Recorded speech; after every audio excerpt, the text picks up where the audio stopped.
মান রাআ মিনকুম মুনকারান ফালিয়ুগাইয়িরহু বিয়াদিহি ফাইন লাম ইয়াসতাতি ফাবিলিসানিহি ওয়া ইন লাম ইয়াসতাতি ফাবিকলবিহি ওয়া যালিকা আযআফুল ঈমান। সমাজে যে মুনকার দেখবে, খারাপ কাজ দেখবে, সেজন্য হাত দিয়ে সেটাকে থামায়। কি দিয়ে? আপনাদের তো হাত নাই না? হাত আছে, হাত আছে। ওরা যেই হাত দিয়ে অন্যায় করে ওইটা প্রতিরোধের জন্য আমাদেরও হাত আছে না নাই? সম্মানিত সুধী, হযরতুল আল্লাম শহীদ মরহুম আল্লামা দেলওয়ার হোসেন সাঈদী রাহিমাহুল্লাহ, ওনার স্মৃতি বিজড়িত আজকের এই ঐতিহাসিক প্যারেড ময়দানের তাফসিরুল কোরআনের প্রোগ্রামে সব আছে। স্টেজ আছে, শ্রোতা আছে, প্যান্ডেল আছে, মিডিয়া কাভারেজ আছে, কিন্তু আমাদের কলিজার টুকরাটা আমাদের মাঝে নাই। আজকের এই প্রোগ্রামে আলোচক হয়ে এই চেয়ারে আমি না বসে ওই শ্রোতাদের কাতারে বসে যদি আমাদের আল্লামার নুরানি চেহারার দিকে তাকিয়ে ওয়াজ শুনতে পারতাম, আমাদের হৃদয়টা ঠান্ডা হয়ে যেত, আমাদের তৃষ্ণার্ত হৃদয় শান্ত হতো। সব আজকে আছে, কি যেন নাই, ঠিক কিনা বলেন? আল্লাহ তাআলা প্রতি 100 বছরে একজন মুজাদ্দিদ পাঠান, প্রতি 100 বছরে একজন মুজাদ্দিদ, যিনি সমাজকে সংস্কার করেন। আল্লামা দেলওয়ার হোসেন সাঈদী রাহিমাহুল্লাহ ছিলেন তেমন একজন মুজাদ্দিদ। চিৎকার করে বলেন ঠিক কিনা? উনি শিরক বিদআতের আস্তানাকে তছনছ করে দিয়েছেন, তাওহীদের বাণীকে সমুন্নত করেছেন, গণমানুষের কাছে তাফসিরুল কোরআনকে জনপ্রিয় করেছেন। আজীবন আজীবন তিনি ইসলামকে বিজয়ী শক্তি হিসেবে দেখার স্বপ্ন দেখতেন। এত প্রাঞ্জল ভাষা, এত চমৎকার আধুনিক প্রেজেন্টেশন, গণমানুষের কাছে কোরআনের তাফসিরকে এভাবে জনপ্রিয় করে তোলার মতো ব্যক্তিত্ব আল্লামা সাঈদী ছাড়া দ্বিতীয় কেউ এই বাংলার ভূখণ্ডে নাই। এই যে তাফসিরুল কোরআন, এই যে টার্মিনোলজি, এই টার্মটাই উনি আসলে জনপ্রিয় করেছেন। আমরা আগে জানতাম না যে এভাবে তাফসির করা যায়, এভাবে scientific indications of the Holi কোরআনকে মানুষের কাছে পেশ করা যায়, এভাবে এত জীবন ঘনিষ্ঠ করে, এত ইন্টারেক্টিভ করে কোরআনের কথাগুলো মানুষের কাছে উপস্থাপন করা যায়। উনি অন্যায়ের বিরুদ্ধে সবসময় সোচ্চার ছিলেন, প্রতিবাদী কণ্ঠস্বর ছিলেন। ওনার আলোচনা শুনলে দেহের রক্ত টকবক করে ফুটতে থাকতো। আল্লাহু আকবার, আল্লাহু আকবার, আল্লাহু আকবার। He was a strong mouthpiece of Islamic revivalism. Islamic জাগরণের স্ট্রং মাউথপিস ছিলেন আল্লামা সাঈদী রাহিমাহুল্লাহ। অনেক দোয়া পেয়েছেন, আমরা পড়েছি, এমন জীবন তুমি করিবে গঠন, মরণে হাসিবে তুমি, কাঁদিবে ভুবন। গোটা বিশ্বকে তিনি কাঁদিয়েছেন। আল্লামা যখন ইন্তেকাল করলেন, আমি তখন মালয়েশিয়া থেকে যুক্তরাষ্ট্রে একটা কনফারেন্সে যোগ দিতে যাচ্ছি, কাতার এয়ারলাইন্সে। মালয়েশিয়া থেকে দোহাতে নামলাম। দোহায় যখন আমার ট্রানজিট, তখন শুনতে পেলাম যে আল্লামা বিদায় নিয়েছেন। সোশ্যাল মিডিয়ায় শুনে বিশ্বাস করতে পারলাম না। মুহূর্তের মধ্যেই মাসুদ সাঈদী ভাইকে মেসেজ করলাম, উনি কোনো উত্তর দিতে পারলেন না। মাসুদ ভাইয়ের সাথে যখন কোলাকুলি করি, আমাদের শামীম ভাইয়ের সাথে যখন কোলাকুলি করি, মনে হচ্ছে আল্লামা সাঈদীর ঘ্রাণ পাই। শরীরটা লিটারালি কাঁপছিল, নিজেকে মানাতে পারছিলাম না, বিশ্বাস করতে পারছিলাম যে আসলে আল্লামা বিদায় নিয়েছেন। ইন দ্য মিন টাইম আমার সেকেন্ড ফ্লাইট দোহা টু নিউ ইয়র্ক, 12 ঘন্টার ফ্লাইটে উঠলাম। ইন্টারনেট থেকে বিচ্ছিন্ন হলাম। নামার পরে শুনলাম আল্লাহু আকবার, যেখানে ওনাকে কবরস্থ করার কথা ছিল সেখানেও কবর দিতে দেয়া হয় নাই। ছবিগুলো দেখতে লাগলাম, হাসি মাখা মুখ, হাসি মাখা নিথর দেহটা, মরণে হাসিবে তুমি, কাঁদিবে ভুবন। From east to west, from north to south, the entire globe, গোটা বিশ্ব ওনার জন্য কেঁদেছে, গোটা বিশ্ব কেঁদেছে। কাবার গিলাফ ধরে ধরে মানুষ চিৎকার করেছে। এর চেয়ে শ্রেষ্ঠ মৃত্যুকার হতে পারে? আমাদের আল্লামার আর কি পাওয়ার ছিল বলেন? আর কি পাওয়ার ছিল? কুল্লু নাফসিন যায়িকাতুল মাউত, যারাই দুনিয়াতে আসবে তারা ইন্তেকাল করবে, এটা আমরা মেনে নেই, এটা আমরা জানি। কিন্তু অবাক করা বিষয় হচ্ছে আমরা আজও জানি না আমাদের আল্লামার মৃত্যু কি স্বাভাবিক হয়েছে নাকি এটা পরিকল্পিত মেডিকেল কিলিং ছিল।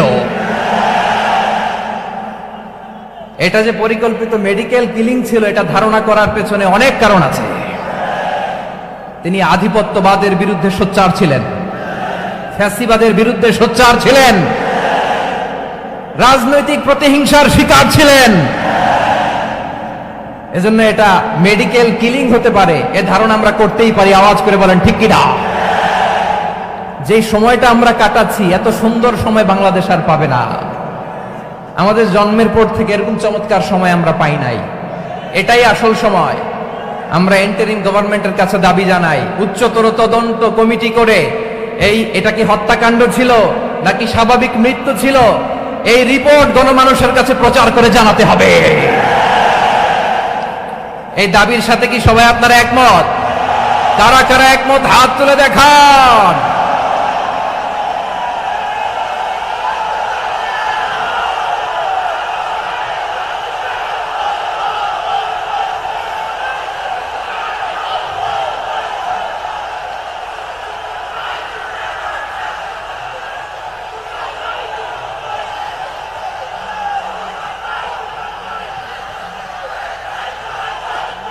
আমার প্রিয় ভাইয়েরা, প্রিয় চট্টলাবাসী, আল্লাহ তাআলা তার এই মুখলেস গোলামকে তার জান্নাতুল ফেরদাউসের মেহমান হিসেবে কবুল করুক।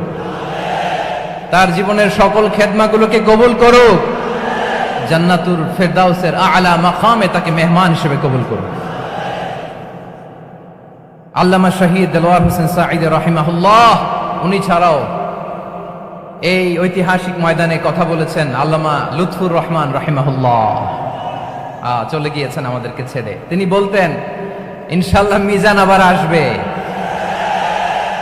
হুজুর আমি তো আসলাম, আপনি তো আমাদেরকে ছেড়ে চলে গেলেন। আল্লাহু আকবার, আল্লাহু আকবার, আল্লাহু আকবার।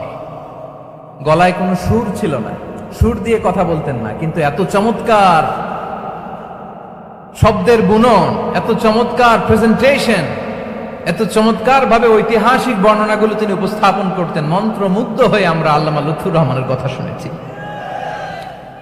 আমরা হযরতুল আল্লাহ লুৎফুর রহমান রাহিমাহুল্লাহর জন্য এই বিশাল ময়দান থেকে দোয়া করছি, আল্লাহ তাআলা তুমি তোমার এই খাদেমকে জান্নাতের মেহমান হিসেবে কবুল করে নাও। আরো অনেক আল্লামারা এখানে কথা বলেছেন, বিশেষ করে বাইতুল শরফের মরহুম পীর সাহেব হুজুর থেকে শুরু করে আরো যারা যারা তারকাতুল্য ওলামায়ে কেরাম এই চট্টগ্রামের ময়দানে কথা বলেছেন, আলো ছড়িয়েছেন। আমরা এই লক্ষ লক্ষ তাওহীদি জনতাকে নিয়ে তাদের জন্য দোয়া করছি, আল্লাহ তাআলা ওনাদের জীবনের সকল ভুল ত্রুটি ক্ষমা করে দিয়ে তাদেরকে জান্নাতুল ফেরদাউসের মেহমান বানিয়ে নিক। আমরা এই ঐতিহাসিক প্যারেড ময়দানের প্রোগ্রাম থেকে স্মরণ করতে চাই 24-এর ছাত্র নাগরিক অভ্যুত্থানে আমার যে সমস্ত ছাত্র নাগরিক ভাইয়েরা দেহের তাজা রক্ত বিলিয়ে দিয়ে নতুন বাংলাদেশ আমাদেরকে উপহার দিয়েছে। বিশেষ করে আপনাদের এই চট্টগ্রামের শহীদ ফয়সাল, শহীদ ওয়াসিম সহ সকল শহীদকে আল্লাহ তাআলা কবুল করুক। আমরা সবাই পড়ি আমিন। প্রিয় ভাইয়েরা, আমি নগণ্য একজন কোরআনের ছাত্র। এত বিশাল মঞ্চে এত বড় প্ল্যাটফর্মে কথা বলা আমার জন্য সাজে না। তারপরও আমাদের মুরব্বীরা আমাদের ডানে বায়ে বসে আছেন, ওনাদের আদেশ ক্রমে, ওনাদের অনুমতি ক্রমে কিছু কথা আজকের এই ঐতিহাসিক প্রোগ্রামে আপনাদের সামনে উপস্থাপন করার চেষ্টা করব। ওমা তাওফীকি ইল্লা বিল্লাহ। প্রিয় ভাইয়েরা, 5 দিন ব্যাপী এই তাফসীরুল কোরআনের প্রোগ্রামে অনেক ওলামা হযরত কথা বলেছেন। যারা কোরআন সুন্নাহ থেকে আমাদেরকে কোরআনের কথাগুলো শোনালেন, আমরা যেন সেগুলো আমল করতে পারি। আল্লাহ আমাদেরকে তৌফিক দান করুন। শুরুতে আমাদের নিয়তটাকে খালেস করে নেওয়া দরকার। এই যে গ্যাদারিং, এই যে হিউজ শোডাউন, এগুলো যদি আমাদের নিজেদেরকে পরিবর্তন না করে তাহলে এতে কোনো লাভ নাই। জোরে বলেন ঠিক কিনা? এই প্রোগ্রাম যদি আমাদের জীবনকে পরিবর্তন করে, আমাদের চিন্তার ডিএনএ কে চেঞ্জ করে দেয়, তাহলেই চট্টগ্রামের প্যারেড ময়দান সার্থক। আসুন আমরা চিন্তাকে খালেস করে নেই। আমরা সবাই নিয়ত করি যে যতটুকু কথা আমরা কোরআনের আলোকে শুনবো, আমলের নিয়তে শুনবো ইনশাআল্লাহ। বলেন সবাই। আপনারা সবাই ঠিকঠাক আছেন তো? কখন আসছেন আপনারা? সবাই আসছেন কখন? সকালে, কেউ দুপুরে, 9টায়। আল্লাহ আল্লাহ। দুপুরের খাবার খাওয়ার সুযোগ হয়েছিল? খান নাই? রোজা রাখছেন? আহা, আমি কি দিয়ে বিদায় দেব আমার এই ভাইগুলোরে? আল্লাহ তুমি আমার ভাইগুলোরে কবুল করো। ইসলামের পক্ষের এই গণজোয়ারকে আগামীর বাংলাদেশের ইসলামের জন্য তুমি কবুল করো। যেই ভালোবাসা ইসলামের জন্য হয়, যেই গণজোয়ার কোরআনের জন্য হয়, পৃথিবীর কোনো শক্তি দিয়ে সেটাকে আটকানো যায় না। জোরে বলেন ঠিক কিনা? এজন্য গ্রাজুয়ালি, সিস্টেম্যাটিক্যালি, মেথোডোলজিক্যালি আমাদেরকে আগাতে হবে, শুধু আবেগ দিয়ে নয়। বিবেকেরও দরকার আছে না নাই? প্রিয় ভাইয়েরা, আসুন, আমাদের কথা অনেক বেশি, সময় অনেক কম, আমরা আর কাল বিলম্ব না করে মহাবিশ্বয় মহাগ্রন্থ আল কোরআন আল কারীম থেকে কিছু কথা শুনি। আমি যে টপিকটা নিয়ে আজকের ঐতিহাসিক চট্টগ্রামের প্যারেড ময়দানের তাফসিরুল কোরআন প্রোগ্রামে আলোচনা করব, সেটা হচ্ছে সূরাতু আন-নাহলের 90 নম্বর আয়াত নিয়ে কিছু কথা আমরা উপস্থাপন করবার চেষ্টা করব ইনশাআল্লাহ। আমার খুতবার শুরুতেই আপনারা মোটামুটি আন্দাজ করে ফেলেছেন যে আমি কি নিয়ে আলোচনা করব, কারণ যে আয়াতটি আমি তেলাওয়াত করেছি এই আয়াতটি প্রায়শই এই ভূখণ্ডে, এই বাংলাদেশে জুমার দিনে খতিব সাহেবরা দ্বিতীয় খুতবা শেষের দিকে পড়ে না? কি কমন পড়ছে? ইন্নাল্লাহা ইয়া'মুরু বিল আদলি ওয়াল ইহসান ওয়া ইতা'i যিল কুরবা ওয়া ইয়ানহা আনিল ফাহশাই ওয়াল মুনকারি ওয়াল বাগি ইয়া'iদুকুম লাআল্লাকুম তাযাক্কারুন। মুখস্থ আছে না সবার? আসুন আমরা এই আয়াতের সরল অর্থ, এর মর্মবাণী, এর সংক্ষিপ্ত তাফসীর সবাই মিলে আজকের এই প্রোগ্রাম থেকে উদ্ধার করার চেষ্টা করি। আপনারা মনোযোগী আছেন তো? ইনশাআল্লাহ। এই আয়াতটা অনেক কম্প্রিহেন্সিভ একটা আয়াত। সাইয়েদনা আব্দুল্লাহ ইবনে মাসউদ রাদিয়াল্লাহু তাআলা আনহু উনি বলেছেন, ইন্নাহা মিন আজমাই আয়াতিল কুরআন, এটা কোরআনের সবচেয়ে জামে মানে আয়াত। যদিও ছোট্ট আয়াত, অল্প কিছু কথামালা, কিন্তু তিনি বলতেন এটা কোরআনের সবচেয়ে জামে মানে সবচেয়ে কম্প্রিহেন্সিভ একটা আয়াত, যেখানে কথা কম, শব্দ কম, কিন্তু এটার দোতনা, এটার আবেদন, এটার মিনিং অনেক বেশি। সুবহানাল্লাহ। এই আয়াতে আল্লাহ তাআলা বেসিক্যালি আমাদেরকে 3টা বিষয়ে আদেশ করেছেন আর 3টা বিষয়ে বারণ করেছেন, মানে নিষেধ করেছেন।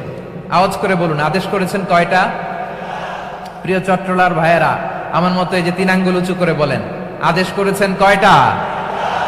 আবার নিষেধও কয়টা? মানবো তো আমরা ইনশাআল্লাহ? বলেন সবাই। 3 do's and 3 don'ts, do's and don'ts, 3টা আদেশ, 3টা নিষেধ। এই 3টা আদেশ আর 3টা নিষেধের ভেতরে আল্লাহ তাআলা গোটা ইসলামী শরিয়ার মূল নির্যাসকে ঢুকিয়ে দিয়েছেন। সুবহানাল্লাহ। এই ছোট্ট একটা আয়াতে গোটা ইসলামী শরিয়ার, the gist, the cream of the creams, গোটা ইসলামী শরিয়ার মূল নির্যাসকে আল্লাহ ঢুকিয়ে দিয়েছেন। 3টা আদেশ আর 3টা নিষেধ। আসুন আমরা সরাসরি কোরআন থেকে শুনি, সবাই পড়ুন। আউযু বিল্লাহি মিনাশ শাইতানির রাজীম। বিসমিল্লাহির রাহমানির রাহিম। ইন্নাল্লাহা ইয়া'মুরু বিল আদলি ওয়াল ইহসানি ওয়া ইতা'i যিল কুরবা ওয়া ইয়ানহা আনিল ফাহশাই ওয়াল মুনকারি ওয়াল বাগি ইয়া'ইযুকুম লা'আল্লাকুম তাযাক্কারুন।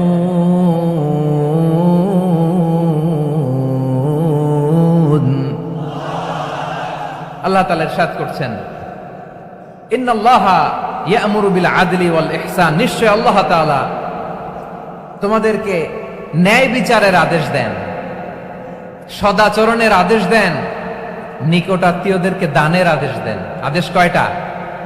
আওয়াজ করে সবাই বলুন তো কয়টা? নিশ্চয় আল্লাহ তাআলা তোমাদেরকে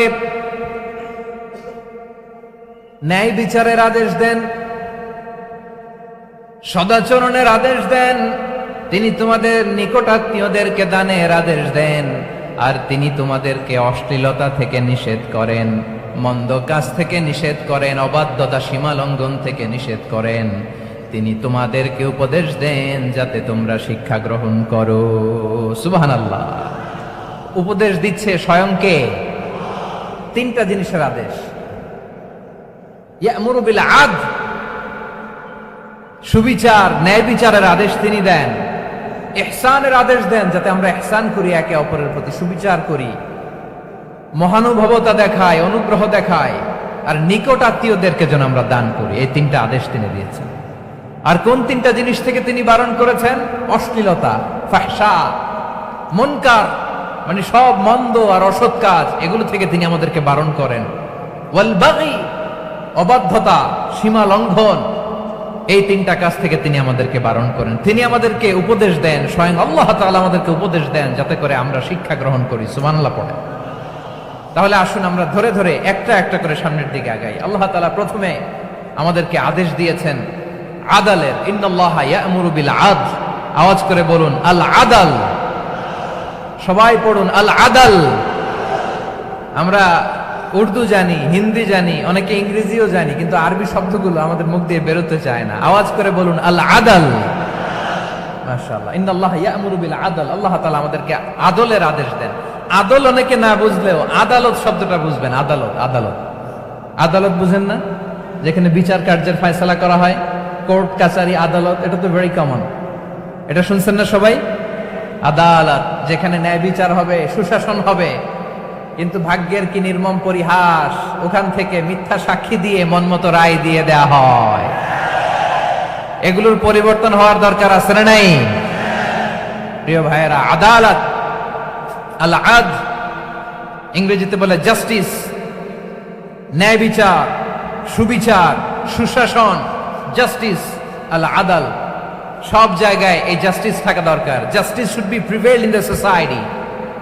The mission of all prophet was to uphold the justice. সব নবীর মিশন ছিল এই জাস্টিসকে, আদালকে, সুশাসন আর সুবিচারকে নিশ্চিত করা। পড়েন সুবহানাল্লাহ।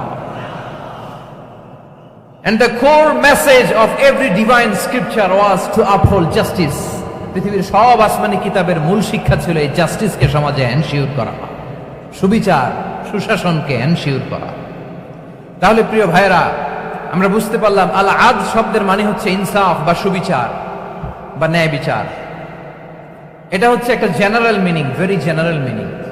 আপনি যদি ইন ডেপথ বুঝতে চান, আরো ভেতরে যান, তাহলে আদাল মানে হচ্ছে সমন্বয়, আদাল মানে হচ্ছে ভারসাম্য, ব্যালেন্স। আদাল মানে হচ্ছে মধ্যম পন্থা। সুবহানাল্লাহ পড়েন।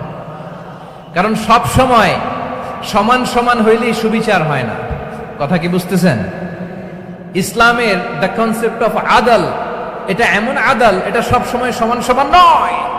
যখন সমান সমান দেয়া দরকার, ইসলাম সমান সমান দেয়। যখন ব্যালেন্স করা দরকার, চেক এন্ড ব্যালেন্স, সমন্বয়, ভারসাম্য করা দরকার, তখন ইসলাম ভারসাম্য করে দেয়। এটার নাম আদাল। সুবহানাল্লাহ। সহজ করে আপনাদেরকে বুঝাই। যেমন ধরুন, একটা পরিবারের 3 জন সদস্য, স্বামী, স্ত্রী আর সন্তান। তাদের সকালবেলার ব্রেকফাস্টে, স্বামীর সকালের নাস্তায় স্বামীর 3টা রুটি লাগে, স্ত্রীর 2টা লাগে, আর সন্তানের 1টা রুটি লাগে। এখন আমি যদি সমান সমান করে আদল করতে চাই, সবাইকে যদি 3টা করে রুটি দেই, তাহলে স্বামী বেচারার জন্য ঠিক আছে? কি বলেন? কথা কি বুঝতেছেন না কষ্ট হয়ে যাচ্ছে? যদি সমান সমানের নিয়মে আগাই, তাহলে 3টা করে যদি রুটি দেই, স্বামীর জন্য ওকে, কিন্তু স্ত্রীর জন্য 1টা বেশি হয়ে যায়। আর সন্তানের জন্য কয়টা বেশি হয়? আচ্ছা, এই তো বুঝতেছেন, মাশাআল্লাহ। আচ্ছা, 2টা করে যদি সবাই রে দেয় সমান সমান নীতিতে, তাহলে স্ত্রীর জন্য, স্ত্রী বেচারির জন্য ঠিক আছে, কিন্তু স্বামীর কয়টা কম পড়ে? আর সন্তানের বেশি হয়ে যায় কয়টা? আচ্ছা, সমান সমান নীতিতে সবাইকে যদি সকালের নাস্তার জন্য 1টা করে রুটি দেই, সন্তানের জন্য ঠিক আছে, কিন্তু স্ত্রী বেচারির কম পড়ে কয়টা? স্বামীর কম পড়ে কয়টা? 2টা। কথা কি বুঝতেছেন? আর আমি যদি স্বামীকে দেই 3টা, স্ত্রীকে দেই 2টা, আর সন্তানকে দেই 1টা, তাহলে কারো অপচয় হবে না। যার যতটুকু দরকার ঠিক ততটুকুই কাজে লাগবে। চিল্লায় বলেন ঠিক কিনা? এটাই হচ্ছে ইসলামের আদাল, যেখানে যার যতটুকু দরকার তাকে সেখানে ঠিক ততটুকু দিয়ে দেওয়ার নামই হচ্ছে আদাল। চিল্লায় পড়েন আল্লাহু আকবার। রব্বুল আলামিন বলেন, ইউসিকুমুল্লাহু ফি আওলাদিকুম লিযযাকারি মিসলু হাযযিল উনসায়াইন। আল্লাহ তোমাদেরকে ওসিয়ত করেন, তোমাদেরকে আদেশ দেন, উত্তরাধিকার সম্পদ যখন বন্টন হবে, ছেলেরা যতটুকু পাবে, মেয়ে পাবে তার অর্ধেক। সুবহানাল্লাহ বলেন। দেখেন, ছেলে যদ্দূর, মেয়ে অর্ধেক, ছেলে ডবল পাবে। আপাত দৃষ্টিতে মনে হয় এখানে অবিচার হয়েছে, কিন্তু আসলে কি অবিচার হয়েছে? আপনি বিয়ের ক্ষেত্রে যান, ওইখানে আবার ছেলে মোহরানা দেয়, মেয়ে সেখানে মোহরানা পায়, তাহলে চেক এন্ড ব্যালেন্স, ভারসাম্য, ব্যালেন্স, মধ্যম পন্থা এখানে আছে না নাই? এটাই হচ্ছে ইসলামের আদল। আল্লাহ তাআলা এই আদলের আদেশ দিয়েছেন, সুবিচার, ন্যায় বিচার, সুশাসন এবং ভারসাম্যের আদেশ দিয়েছেন। প্রিয় ভাইয়েরা, একটি শান্তিময় সমাজ, একটা সমৃদ্ধ সমাজ, একটা মানবিক সমাজ যদি আমরা পেতে চাই, এই আয়াতের মধ্যে যতগুলো পয়েন্ট আছে সবগুলোর বাস্তবায়ন লাগবে। কথা বুঝতে পেরেছেন? বলেন, আওয়াজ করে বলেন, আমরা একটা শান্তির সমাজ চাই কি চাই না? আমরা একটা সমৃদ্ধ বাংলাদেশ চাই কি চাই না? আমরা একটা মানবিক বাংলাদেশ চাই কি চাই না? এই আয়াতে আল্লাহ তাআলা একটা মানবিক সমাজের রূপরেখা টেনেছেন। তার প্রথম কথা হচ্ছে ইন্নাল্লাহা ইয়ামুরু বিল আদল। আল্লাহ তাআলা তোমাদেরকে আদলের নির্দেশনা দেয়, সুবিচার, সুশাসনের নির্দেশনা দেয়। যে সমাজে আদল থাকে না, সেই সমাজে জুলুম মানুষের ঘাড়ে চেপে বসে। আদলের বিপরীত হচ্ছে জুলুম। আদলের বিপরীত কি? জুলুম বা জাওর, অত্যাচার, অবিচার, বৈষম্য। এই যে বৈষম্য বিরোধী ছাত্র আন্দোলন কেমন পড়ছে? এই যে একজন সমন্বয়ক তো দেখা করলো আমার সাথে। জুলুম মানে হচ্ছে বৈষম্য। বৈষম্যের স্থান ইসলামে নাই, অবিচারের স্থান ইসলামে নাই, জুলুমের স্থান ইসলামে নাই। আল্লাহ তাআলা বলেন যে আমি জুলুমকে নিজের জন্য হারাম করেছি এবং তোমাদের জন্য হারাম করেছি।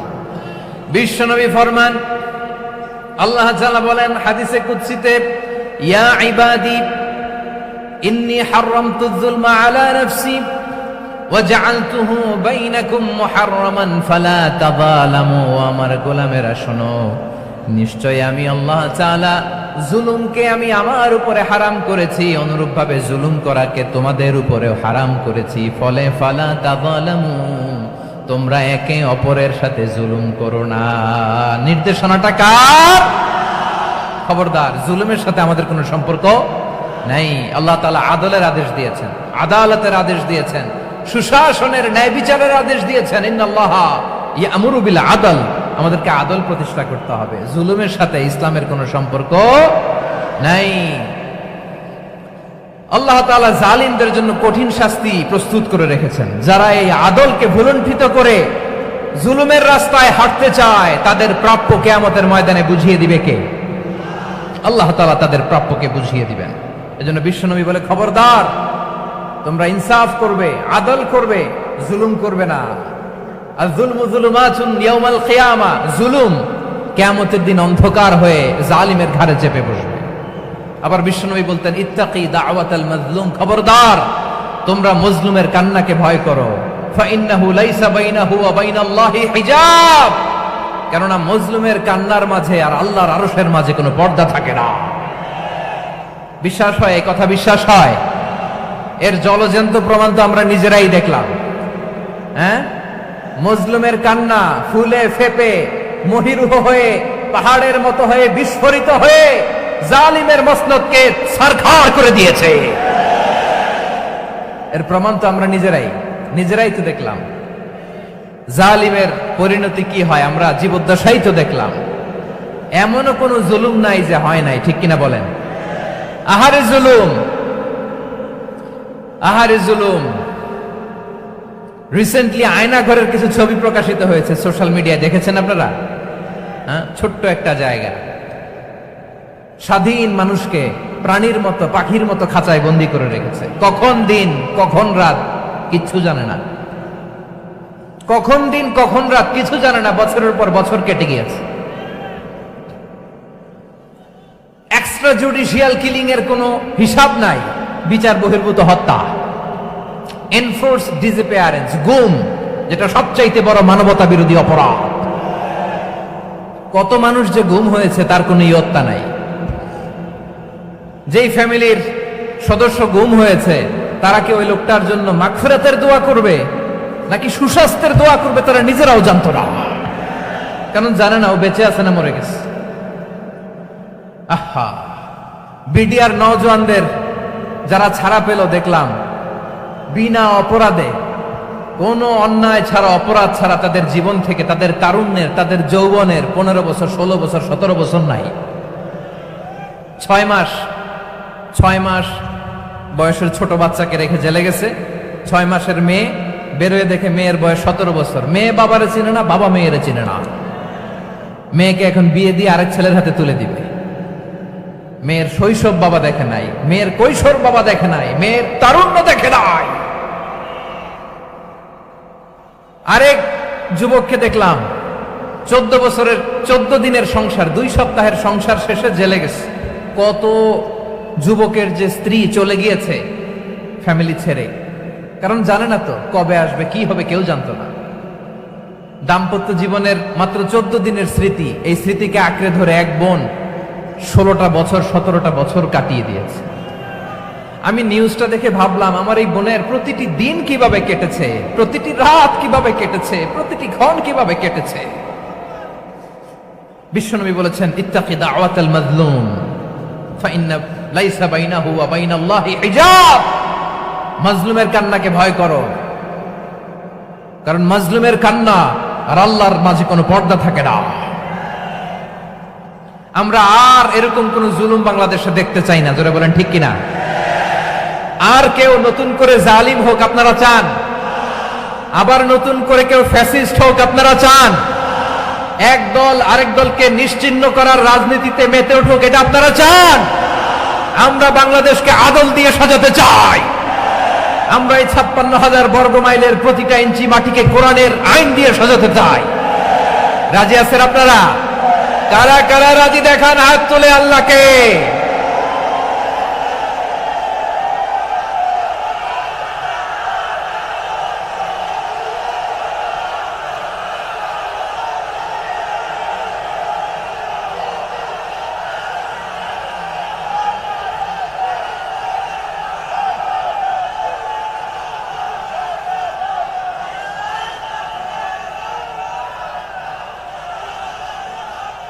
বসুন আমার প্রিয় বীর চট্টলার তৌহিদি মুসলমান, আমরা আর নতুন করে কেউ জালিম হোক এটা চাই না। নতুন করে আবার কেউ ফ্যাসিস্ট হোক আমরা চাই না। এক দল আরেক দলকে নিশ্চিহ্ন করার রাজনীতি করুক আমরা চাই না। আমরা সুশাসনের বাংলাদেশ চাই। আমরা মানবিক বাংলাদেশ চাই। আমরা একটা সমৃদ্ধ বাংলাদেশ চাই। আমরা বিশ্বের বুকে সম্মান নিয়ে মাথা উঁচু করে দাঁড়াতে চাই, ঠিক কিনা বলেন? আল্লাহ বললেন, এটা যদি তোমরা চাও, একটা সমৃদ্ধ সমাজ যদি বিনির্মাণ করতে চাও, মানবিক সমাজ যদি বিনির্মাণ করতে চাও, আমি তোমাদেরকে সেজন্য প্রথমে আদালতের নির্দেশ দিলাম। ইন্নাল্লাহা ইয়া'মুরু বিল আদল, নিশ্চয় আল্লাহ তাআলা তোমাদেরকে ন্যায় বিচার সুশাসন এটার আদেশ দেন। সুবহানাল্লাহ। আদাল, ন্যায় বিচারের আদেশ আল্লাহ তাআলা কোরআনের বিভিন্ন আয়াতে দিয়েছেন। আল্লাহ তাআলা বলছেন, ইন্নাল্লাহা ইয়া'মুরুকুম আন তুআদ্দুল আমানাতি ইলা আহলিহা ওয়া ইযা হাকামতুম বাইনান নাসি আন তাহকুমু বিল আদল ইন্নাল্লাহা নি'ম্মা ইয়া'iযুকুম বিহি ইন্নাল্লাহা কানা সামিআন বাসীরা। আল্লাহ তাআলা বললেন, আল্লাহ আদেশ দিচ্ছেন, যে ব্যক্তি আমানতের হকদার তার হাতে তোমরা আমানত পৌঁছে দাও। আর যখন তোমরা বিচার কার্য করবে, বিচার ফয়সালা করবে, আদালতের সাথে করো। সুবহানাল্লাহ বলেন। ওয়া ইযা হাকামতুম বাইনান নাসি আন তাহকুমু বিল আদল, আদালতের সাথে করবা। আল্লাহ তাআলা বলেন, যারা জাজ হবে, বিচারক হবে, তাদের যদি বাদী বিবাদীর কারোর সাথে শত্রুতা থাকে, কারোর সাথে যদি কোনো ধরনের রেষারেষি থাকে, আল্লাহ বলেন বিচার কার্য করতে যে ওই শত্রুতা রেষারেষির কারণে আদালতের বাইরে যে অবিচার করে বিচার করো না। ওয়ালা ইয়াজরিমান্নাকুম শানাআনু কওমিন আলা আল্লা তা'দিলু ই'দিলু হুয়া আকরাবু লিত্তাকওয়া ওয়াত্তাকুল্লাহা ইন্নাল্লাহা খাবীরুম বিমা তা'মালুন। খবরদার কোন জাতির প্রতি কোন গোষ্ঠীর প্রতি, কোন গোত্রের প্রতি আক্রোশ যেন তোমাদেরকে ন্যায় বিচার থেকে দূরে সরিয়ে না দেয়, বরং আমি আল্লাহর আদেশ হলো ইদিলু, তোমরা আদল করো, ন্যায় বিচার করো, সুবিচার করো, সুশাসন প্রতিষ্ঠা করো। হুয়া আকরাবু লিত্তাকওয়া, এটাই তাকওয়ার সবচেয়ে কাছাকাছি। সুবহানাল্লাহ বলেন। কোরআনের বিভিন্ন আয়াতে আল্লাহ তাআলা স্পেসিফিকলি ধরে ধরে বিচার করার সময় আমরা যেন আদাল করি সেটা বলেছেন। কোরআনের কোন কোন জায়গায় আল্লাহ তাআলা এই আল আদ শব্দটা ব্যবহার করেছেন। আবার একই জিনিস ইনসাফ, সুবিচার, সুশাসন, ন্যায় বিচার, ন্যায় পরায়ণতা বুঝাতে আল্লাহ তাআলা কখনো কখনো আল কিসত শব্দটা ব্যবহার করেছেন। আওয়াজ করে সবাই বলুন আল কিসত। প্রিয় ভাইরা, সবাই আওয়াজ করে আমার সাথে সাথে বলুন আল কিসত। আল্লাহ তাআলা বলেন ওয়া ইন হাকামতা ফাহকুম বাইনাহুম বিল কিসতি ইন্নাল্লাহা ইউহিব্বুল মুকসিতিন। যখন তুমি বিচার করবে, বিশ্বনবীকে উদ্দেশ্য করে অ্যাড্রেস করে বললেন, নবী হে, ইহুদিরা কোনো বিষয়ে মীমাংসার জন্য যদি আপনার দরবারে আসে, যদি বিচার করতে হয়, খবরদার অবিচার করবেন না। ফয়সালা যেটা করবেন কিসতের সাথে করবেন, ন্যায় পরায়ণতার সাথে করবেন, কারণ ইন্নাল্লাহা ইউহিব্বুল মুকসিতিন, নিশ্চয় আল্লাহ রাব্বুল ইজ্জাত ন্যায় পরায়ণশীলদেরকে বড্ড ভালোবাসেন। সুবহানাল্লাহ বলেন। ন্যায় পরায়ণ লোকদেরকে আল্লাহ তাআলা বড্ড ভালোবাসেন। অন্য আয়াতে আল্লাহ তাআলা বলছেন وَنَضَعُ الْمَوَازِينَ الْقِسْطَ لِيَوْمِ الْقِيَامَةِ فَلَا تُظْلَمُ نَفْسٌ شَيْئًا। আমি কিয়ামতের দিন ন্যায় পরায়ণতার মানদণ্ড স্থাপন করব, যেটাকে আমরা মিজানের পাল্লা বলি। আল্লাহ বলেন ন্যায় বিচারের মানদণ্ড কিয়ামতের ময়দানে আমি আল্লাহ স্থাপন করব।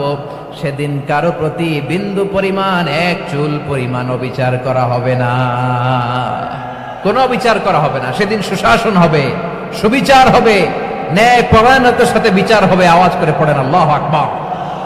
তাহলে প্রিয় ভাইরা, যে তিনটি বিষয়ে আল্লাহ তাআলা আমাদেরকে আদেশ দিয়েছেন, তার প্রথমটা হচ্ছে আদালত, ইনসাফ, সুবিচার, ন্যায় বিচার।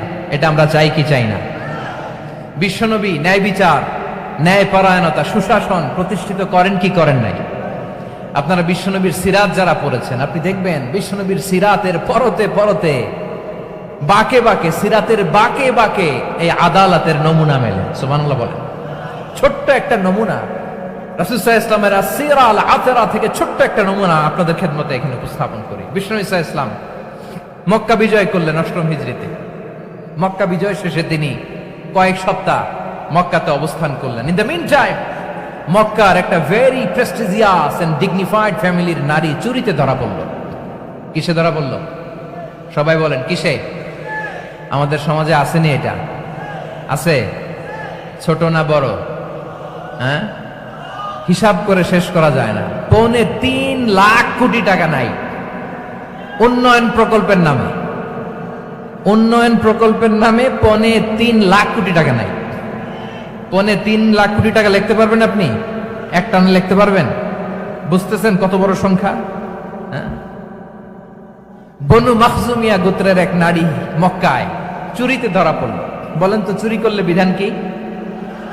কি কাটতে হবে? চুরির বিধান হলো হাত কেটে দাও। তাও সেটা গোপনে নয়, প্রকাশ্যে জনসম্মুখে হাত কেটে দাও। বনু মাখজুমিয়া গোত্রের নারী যখন চুরিতে ধরা পড়লো, সাহাবারা চিন্তায় পড়ে গেলেন। সবেমাত্র মক্কার লোকেরা কালিমা পড়ে মুসলমান হয়েছে, ইসলামের আইন কানুন তেমন জানে না, ইসলামী শরিয়ার সাথে বেশি পরিচিত নয়। এখন যদি বিশ্বনবী চুরির যেই বিধান এটা যদি কায়েম করে হাত যদি কেটে দেয়, না জানি মক্কার লোকেরা আবার বিগড়ে যায়, না জানি মক্কার লোকেরা আবার মুরতাদ হয়ে যায়, না জানি মক্কার লোকেরা ইসলাম থেকে দূরে সরে যায়। চলো চলো, সাহাবীরা মিলে পরামর্শ করলেন, চলো বিশ্বনবীর কাছে যে বলি, ও নবী, শুধু কেবলমাত্র একমাত্র এই নারীর জন্য চুরির হাত কাটার বিধানটা আপনি একটু থামিয়ে দেন। চুরির হাত কাটার যে বিধান এখানে একটু রহিত করে দেন, বাকিগুলা কইরেন মদিনাতে যে চলবে, কিন্তু মক্কায় এবারের জন্য মাফ করে দেন। কিন্তু কে বলবে? এই যে পরামর্শ, সাজেশন, এটা কে দিবে বিশ্বনবীর কাছে? সাহাবারা চিন্তায় পড়ে গেলেন। আল্লাহর নবীর সামনে দাঁড়িয়ে আল্লাহর দেয়া হুদুদ, আল্লাহর দেয়া বিধান থামিয়ে দেওয়া, মাফ করে দেওয়া, এই কথা বিশ্বনবীর সামনে বলার সাহস তো কেউ রাখে না। কেউ কেউ বলল বিশ্বনবীর পালক পুত্র যায়েদ বিন হারেসার সন্তান উসামারে বিশ্বনবী নাতির মতো আদর করে, বড্ড বেশি ভালোবাসে উসামারে। এজন্য সাহাবারা উসামাকে বলতো হিব্বু রাসূলিল্লাহ, বিশ্বনবীর ভালোবাসা। কি বলতো? সাহাবীরা বললেন বিশ্বনবীর ভালোবাসা হিব্বু রাসূলিল্লাহ, উসামারে পাঠাও। উসামারে বিশ্বনবী নাতির মতো স্নেহ করে, মায়া করে, ভালোবাসে। আমরা পারবো না, উসামা পারবে। সবাই মিলে ফুলিয়ে ফুসিয়ে ওসামাকে, ছোট্ট ওসামাকে রাজি করালো। ওসামা এমন এমন কথা যে তুমি বিশ্বনবীর কাছে বলতে হবে, পারবা নাকি? ওসামা বলে পারবো। সাইয়েদনা ওসামা রাদিয়াল্লাহু তাআলা আনহু তরুণ সাহাবী বিশ্বনবীর কাছে গেলেন, যে বললেন নবী, বনু মাখজুমিয়া গোত্রের এক নারী চুরিতে ধরা পড়েছে, এবারের জন্য কি এই মহিলাটারে মাফ করে দিলে হয় না? এবারের জন্য একটু ক্ষমা করা যায় না নবী? বিশ্বনবী বলেন আতাশফাউ ফি হাদ্দিম মিন হুদুদিল্লাহ, তোমার এত বড় সাহস উসামা, তুমি আল্লাহর হাত, আল্লাহর দেয়া বিধান, এটার ব্যাপারে সুপারিশ করতে এসেছো? তোমরা কি জানো তোমাদের আগে যত কওম, যত গোত্র, যত জনপদ ধ্বংস হয়েছে তার কারণ ছিল তাদের মধ্যে গরিবরা অন্যায় করলে তারা বিচার করত, আর ধনীরা অন্যায় করলে তারা মাফ করে দিত। খবরদার! ওয়া আইমুল্লাহ লাউ আন্না ফাতিমাতা বিনতি মুহাম্মাদিন সারাকাত লাকাতা মুহাম্মাদুন ইয়াদাহা। বিশ্বনবী বললেন, আরে ওসামা, বানু মাখজুমিয়ার ওই প্রেস্টিজিয়াস এন্ড ডিগনিফাইড ফ্যামিলির মেয়ে তো দূর কি বাত, অনেক দূরের কথা। জেনে রেখো ওসামা, আমার কলিজার টুকরা নয়নের পুটুলি ফাতেমাও যদি মক্কার জমিনে আজকে এই চুরির দায়ে ধরা পড়তো, আমি বিশ্বনবী মুহাম্মাদুর রাসূলুল্লাহ ধরে ফাতেমার ডান হাতটা কেটে দিতে এক বিলম্ব দেরি করতাম না। ইন্নাল্লাহা ইয়া'মুরু বিল আদল, আমাদেরকে জাস্টিস শিখায়। পশ্চিমারা আমাদেরকে ইনসাফ শিখায়, আমাদেরকে সুশাসন শিখায়। আর ইনসাফ, সুশাসন, ন্যায় বিচার, সুবিচার, জাস্টিস কারে বলে বিশ্বনবীর বায়োগ্রাফি থেকে জেনে নাও। এই ছিল বিশ্বনবী সাল্লাল্লাহু আলাইহি ইসলামের আদালতের নমুনা। আপনি যদি সাইয়েদনা ওমর ফারুকের জীবনের দিকে তাকান, এমন কঠোর, এমন বীর সেনানী ছিলেন। সাইয়েদনা ওমর ফারুক যদি রাস্তার এই মাথা দিয়ে হাঁটা শুরু করতেন, শয়তান ওমর ফারুককে দেখলে ওই রাস্তা রেখে দিয়ে অন্য রাস্তা দিয়ে হাঁটতো। সুবহানাল্লাহ। ওমর ফারুক রাদিয়াল্লাহু তাআলা আনহু কি পার্সোনালিটি ছিল, কি পার্সোনালিটি! আমাদের এলাকায় ছোট বাচ্চারা রাতে ভাত খেতে চায় না, আমার মেয়েটাও খেতে চায় না। এই এটা দিব, ওইটা দিব, আজকে মাহফিলে আসার সময় বলে দিছে লিস্ট করে এটা এটা আনতে হবে। তো ছোট্ট বাচ্চাদের অনেক বায়না থাকে, ওরা রাতে খেতে চায় না। তো মায়েরা বিভিন্ন ভয় দেখায়, এই বাঘ আসবে, বাঘ আসবে খাও, এই ভূত আসবে, ভূত আসবে খাও। আপনারা কি বলেন চট্টগ্রামে? কি আসবে? হ্যাঁ, ভূত, ভূত, ভূত আসবে, বাঘ আসবে, খাও খাও খাও, তাড়াতাড়ি খাও। তো বাচ্চারা এগুলো শুনে ভয়ে খেতে শুরু করে। মদিনার জমিনেও একই ঘটনা ঘটতো। মদিনার ছোট্ট ছোট্ট সোনামণিরা খেতে চাইতো না। তো মায়েরা বলতো, হা হুয়া ইয়াতি উমর, হা হুয়া ইয়াতি উমর, ওই যে উমর আসতেছে, উমর। ওমরে ফারুকের কথা শুনলেই বাচ্চারা একেবারে ঠান্ডা। সুবহানাল্লাহ পড়বেন না? প্রভু তুমি বলেছ রাসূল দেবে না, বলনি দেবে না ওমর, বলনি দেবে না হামজা তারি, খালিদ বিজয় সমর। প্রভু তুমি বলেছ রাসূল দেবে না, বলনি দেবে না ওমর, বলনি দেবে না হামজা তারি, খালিদ বিজয় সমর। প্রভু তুমি বলেছ রাসূল দেবে না। আল্লাহু আকবার। ওমর ফারুক রাদিয়াল্লাহু তাআলা আনহু, ওনার কথা শুনলে গায়ের মধ্যে গুজবাম হয়, গায়ের পশমগুলো দাঁড়িয়ে যায়। সুবহানাল্লাহ বলেন। কি পার্সোনালিটি ছিল, কি ব্যক্তিত্ব ছিল! মুনাফিকরা ওমর ফারুককে জমের মতো ভয় পেতেন। শয়তান, খুদ শয়তান এই রাস্তা দিয়ে আসলে শয়তান অন্য রাস্তা দিয়ে হাঁটত।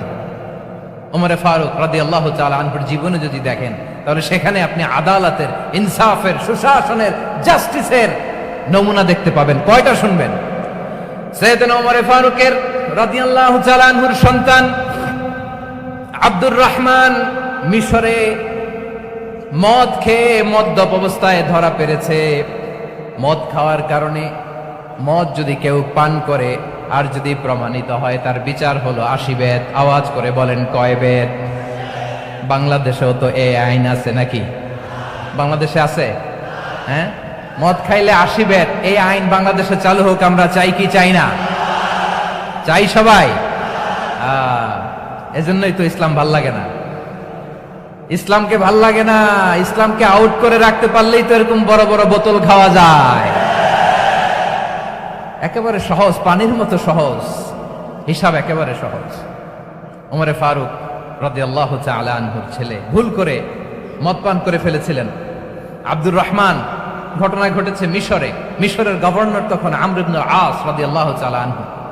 আব্দুর রহমানের ভাই যে গভর্নরকে বলল, গভর্নর যদি একটু দয়া করেন, খলিফার ছেলে আমার ভাই আব্দুর রহমান মদ্যপ অবস্থায় ধরা পড়েছে, জনসম্মুখে যদি আপনি বেত্রাঘাত করেন আমাদের প্রেস্টিজ থাকে না, যদি 80 বেত আপনি মারেন আমার কোনো কথা নাই, কিন্তু ঘরের ভেতরে মারেন। আব্দুর রহমানের ভাইয়ের সুপারিশ শুনে সাইয়েদনা আমর ইবনে আস রাদিয়াল্লাহু তাআলা আনহু রাজি হয়ে গেলেন। ঘরের ভেতরে লোকচক্ষুর আড়ালে 80 বেত তিনি মানলেন। কিন্তু ঘটনাক্রমে এই কথা লুকিয়ে লুকিয়ে ঘরের ভেতরে 80 বেত মারার কথা সাইয়েদনা ওমর ফারুক মদিনা থেকে জানতে পারলেন। মদিনা থেকে তিনি ফরমান জারি করলেন, এই বিচার যেমনটি আমর ইবনে আস আদায় করেছে, এটা প্রকৃতপক্ষে আদায় হয় নাই। আসো সবাই মদিনায় আসো, আমর ইবনে আস মদিনায় আসো, আব্দুর রহমানও আসো, সবাই আসো, জনসম্মুখে এই বিচার কার্যকর করতে হবে। সাইয়েদনা ওমর ফারুক মসজিদে নববীর পিলারের মধ্যে নিজের ছেলেকে বাঁধলেন, আবার জনসম্মুখে 80টা বেত তার গায়ের মধ্যে মারলেন। মাজমুয়ে ফাতাওয়া ইবনে তাইমিয়া রাহিমাহুল্লাহ উনি এটা নকল করেছেন। এটা সবচেয়ে বিশুদ্ধ মত। আর অনেক মত আছে, মারা গেছে কবরের উপর, ওগুলো বাদই দিলাম। কেমন খলিফা ছিলেন, কেমন খলিফা! পশ্চিমারা তোমরা জাস্টিস আমাদেরকে শেখাও, ইনসাফ কারে বলে সুশাসন আমাদেরকে তোমরা শেখাও। ওমর ফারুক রাদিয়াল্লাহু তাআলা আনহু ওই বিচারকে তিনি ধর্তব্য মনে করেন নাই। মদিনাতে এনে আবার জনসম্মুখে আবার 80 বেত মেরেছেন। মিশরে ওমর ফারুক রাদিয়াল্লাহু তাআলা আনহু আমর ইবনে আসকে গভর্নর করে পাঠালেন। সেখানে আমর ইবনে আসের ছেলে একটা প্রতিযোগিতায় রানার আপ হয়েছে। এক মিশরি সেখানে চ্যাম্পিয়ন হয়েছে। রানার আপ বুঝতে পেরেছেন তো? রানার আপ সেকেন্ড হয়েছে, এক মিশরি হয়েছে চ্যাম্পিয়ন প্রথম। কিন্তু গভর্নরের ছেলে ও জিততে পারে নাই। ও রাগে ওই মিশরির গায়ের মধ্যে কয়েকটা লাঠি দিয়ে বাড়ি মেরেছে। মিশরি যে মদিনাতে ওমর ফারুকের কাছে বিচার দিলেন, আপনার গভর্নরের ছেলে অন্যায়ভাবে আমার গায়ে হাত তুলেছে।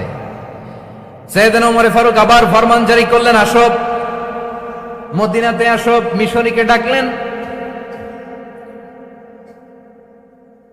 ওই মিশরের গভর্নর আমর ইবনে আস রাদিয়াল্লাহু তাআলা আনহুকে ডাকলেন, তার ছেলেকেও ডাকলেন। সবাই বসে রইল। আমর ইবনে আস রাদিয়াল্লাহু তাআলা আনহু মাথা নিচু করে বসে আছেন, লজ্জায় কাচুমাচু। হায় হায়, আজকে আমার ছেলের কারণে আমিরুল মুমিনিন খলিফাতুল মুসলিমিন ওমর ফারুকের কাছে আমি জনসম্মুখে লজ্জিত হচ্ছি। সাইয়েদনা ওমর ফারুক বললেন, এই নাও লাঠি, গভর্নরের ছেলে তোমার মাথার মধ্যে যতগুলো বাড়ি মেরেছে, আজকে জনসম্মুখে তুমি অতগুলা বাড়ি মারো। মিশরি বলে, থাক, আপনি যে ডেকে আনছেন সবার সামনে এটা বলছেন, এতেই আমি খুশি। আল্লাহু আকবার! আপনার মহানুভবতা দেখে আমি খুশি, আর অপমানের দরকার নাই। ওমর ফারুক বলে, না, খবরদার, এই কথা মিশরি তুমি বলো না, মারো, যতগুলা বাড়ি মেরেছে মারো। বাধ্য হয়ে মিশরি আমর ইবনে আসের সামনে ওনার কলিজার টুকরা সন্তানের মাথার মধ্যে বাড়ি মারতে আরম্ভ করলেন। ঠিক যতগুলা বাড়ি গভর্নরের ছেলে আমর ইবনে আসের ছেলে মিশরির গায়ে মেরেছিল, মাথায় মেরেছিল, মিশরি গুনে গুনে ততটা মারলেন। এই দৃশ্য দেখে ওমর ফারুক রেগে মেগে আগুন, রাগের চোটে রাগ সামলাতে না পেরে আর নিজেকে সামলাতে না পেরে মিশরিরে বললেন, ছেলেরে মারা শেষ হয়ে গেলে এবার বাবার টাক মাথার মধ্যে কয়েকটা বাড়ি মার। রাগের চোটে, আউট অফ অ্যাঙ্গার, রাগের চোটে যে আমার পাঠানো গভর্নর আমর ইবনুল আস তার ছেলেকে কেন আদব তারবিয়া কেন শিক্ষা দিতে পারে না। ছেলেরে মারা হইলে এবার আমর ইবনুল আসের মাথার মধ্যে দুইটা মারো, এটা রাগে বলেছেন, এটা শাস্তি হিসেবে না। সুবহানাল্লাহ পড়ে। তোমরা আমাদেরকে সুশাসন শিখাও, আমাদেরকে সুশাসন শিখাও। বিশ্বনবী বলেন আদাল এটা যেন বিষয় না, এটা দিয়েই মানবিক সমাজ গড়তে হবে। আল্লাহ তাআলা কিয়ামতের কঠিন ময়দানে যেদিন স্বামী স্ত্রীকে চিনবে না, স্ত্রী স্বামীকে দেখে পালিয়ে যাবে, বন্ধু বন্ধুরে চিনবে না, পীর সাহেব মুরিদরে চিনবে না, মুরিদ পীর সাহেবরে চিনবে না, দলের কর্মী তার নেতারে চিনবে না, নেতা তার কর্মীরে চিনবে না, বন্ধু বন্ধুরে দেখে পালাবে। এই কঠিন মুহূর্তে সূর্যটা মাথার কাছে চলে আসবে, জমিনটা তামার জমিন হবে, আজকের জমিনের মতো নয়। মানুষ ঘর্মাক্ত ক্লান্ত শ্রান্ত মাথার মগজগুলো কানের ছিদ্র আর নাকের ছিদ্র দিয়ে বেয়ে বেয়ে পড়বে। বিশ্বনবী ফরমান কিয়ামতের ওই কঠিন ময়দানে 7 শ্রেণীর ব্যক্তিকে রব্বুল আলামিন তার আরশের নিচে ছায়া দিবেন। তার মধ্যে প্রথম শ্রেণীর ব্যক্তি হলো ইমামুন আদিল। ইমামুন আদিল ন্যায়পরায়ণ শাসক, যে ইনসাফের সাথে বিচার করে, যে জাস্টিস সমাজে সার্ভ করে, যে সুশাসন নিশ্চিত করে, ওই ইমামুন আদিল। আদিল শব্দটা বুঝছেন না? ইন্নাল্লাহা ইয়া'মুরু বিল আদল, পাইছেন? আদিল। 7 শ্রেণীর ব্যক্তিকে আল্লাহ তাআলা সুশীতল আরশের নিচে ছায়া দিবেন, যেদিন তার দেয়া ছায়া ছাড়া কোনো ছায়া থাকবে না। এর প্রথম হচ্ছে ইমামুন আদিল, ন্যায়পরায়ণ শাসক। চিল্লায় বলেন সুবহানাল্লাহ। আবার বিশ্বনবী বললেন ইন্নাল মুকসিতিনা ইনদাল্লাহি আলা মানাবিরা মিন নূর আন ইয়ামিনির রহমান। কিয়ামতের দিন যারা ন্যায়পরায়ণ হিসেবে আল্লাহর সামনে দাঁড়াবে, কিয়ামতের দিন রব্বুল আলামিন তার আরশের ডান দিকে ওই ন্যায়পরায়ণ লোকদের জন্য আরশের ডান দিকে একটা নূরের মিম্বারে তাদেরকে বসার সুযোগ করে দিবে। আল্লাহর আরশের ডান দিকে ন্যায়পরায়ণ লোকদের জন্য আল্লাহ তাআলা নূরের মিম্বার বানাবে। 4টেখানি কথা মনে করেছেন? আল আদাল, জাস্টিস। ইন্নাল্লাহা ইয়া'মুরু বিল আদল। আল্লাহ তাআলা এই আদালতের নির্দেশনা দেয়, সুবিচার, সুশাসন। প্রিয় ভাইয়েরা, এটা আমরা বাংলাদেশে চাই কি চাই না? এই যে অরাজকতা, এই যে অন্যায়, এই যে জুলুম, এই যে ইনকনসিস্টেন্সি, সমাজের অসঙ্গতি, এর প্রধান কারণ জাস্টিস নাই, সুবিচার নাই, সুশাসন নাই। শেষবারের মতো আওয়াজ করে বলেন তো, আমরা বাংলাদেশে আদল চাই কি চাই না? তাহলে প্রথম নির্দেশনা শেষ। আল্লাহ তাআলা তোমাদেরকে আদলের আদেশ দেন। এরপরে আল্লাহ বললেন আমি তোমাদেরকে ইহসানের আদেশ দেই। ইন্নাল্লাহা ইয়া'মুরু বিল আদলি ওয়াল ইহসান। আমি তোমাদেরকে যেমনি আদলের নির্দেশনা দেই, তেমনি ভাবে তোমাদেরকে ইহসানের নির্দেশনা দেই। ইহসান, আওয়াজ করে সবাই বলেন তো ইহসান। সবাই বলেননি, সবাই বললে এতটুকু আওয়াজ হবে আমি বিশ্বাস করি না। আওয়াজ করে বলুন আল ইহসান।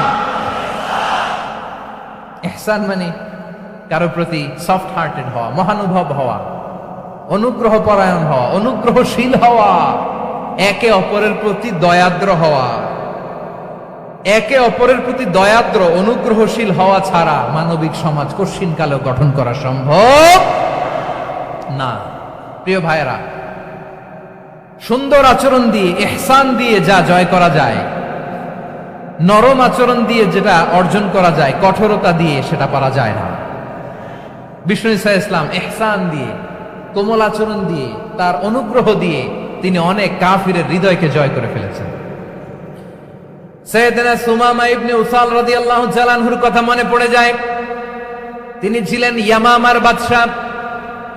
মদিনাতে বিশ্বনবীকে হত্যা করার নিয়তে এসেছিলেন। গোপনে গোপনে বিশ্বনবীকে হত্যা করে আবার ইয়ামামাতে তিনি ফিরে যাবেন। কিন্তু কি অবাক করা কাণ্ড, হত্যা করতে পারে নাই, সাহাবাদের হাতে তিনি ধরা পড়ে গেলেন।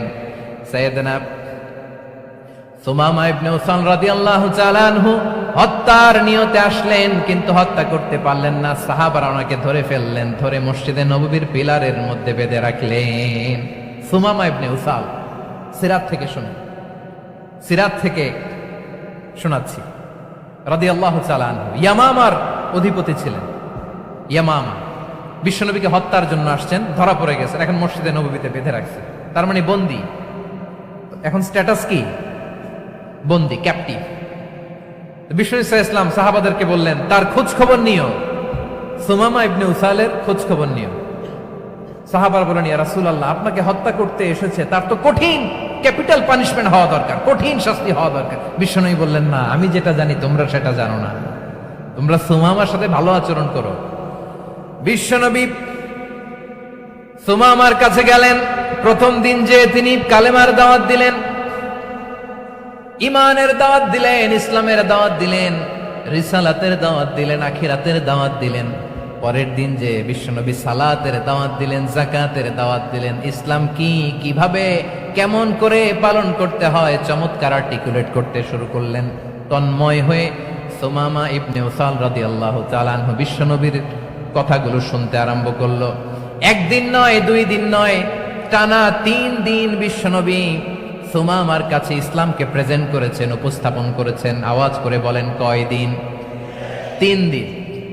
3 দিন মসজিদে নববীতে বাধা। আর সাহাবীদেরকে বললেন, তার খোঁজ খবর নিও, তোমরা যে রুটি বানাও এর মধ্যে সবচেয়ে ভালো আটার রুটিটা তারে দিও, সবচেয়ে রিফাইন্ড খেজুর, যেটা পিওর খেজুর, এটা তারে দিও। আর বিশ্বনবী নিজের উট থেকে দুধ দহন করে ওনার বাড়ির এক কর্মচারীকে বলেছেন, দুধ দহন করে সুমামার জন্য নিয়ে যেও। সুবহানাল্লাহ পড়বেন না? সবাই তো অবাক, ইয়ামামা থেকে আসছে নবীকে হত্যা করতে, বিশ্বনবী দেখে তারে জামাই আদর করে,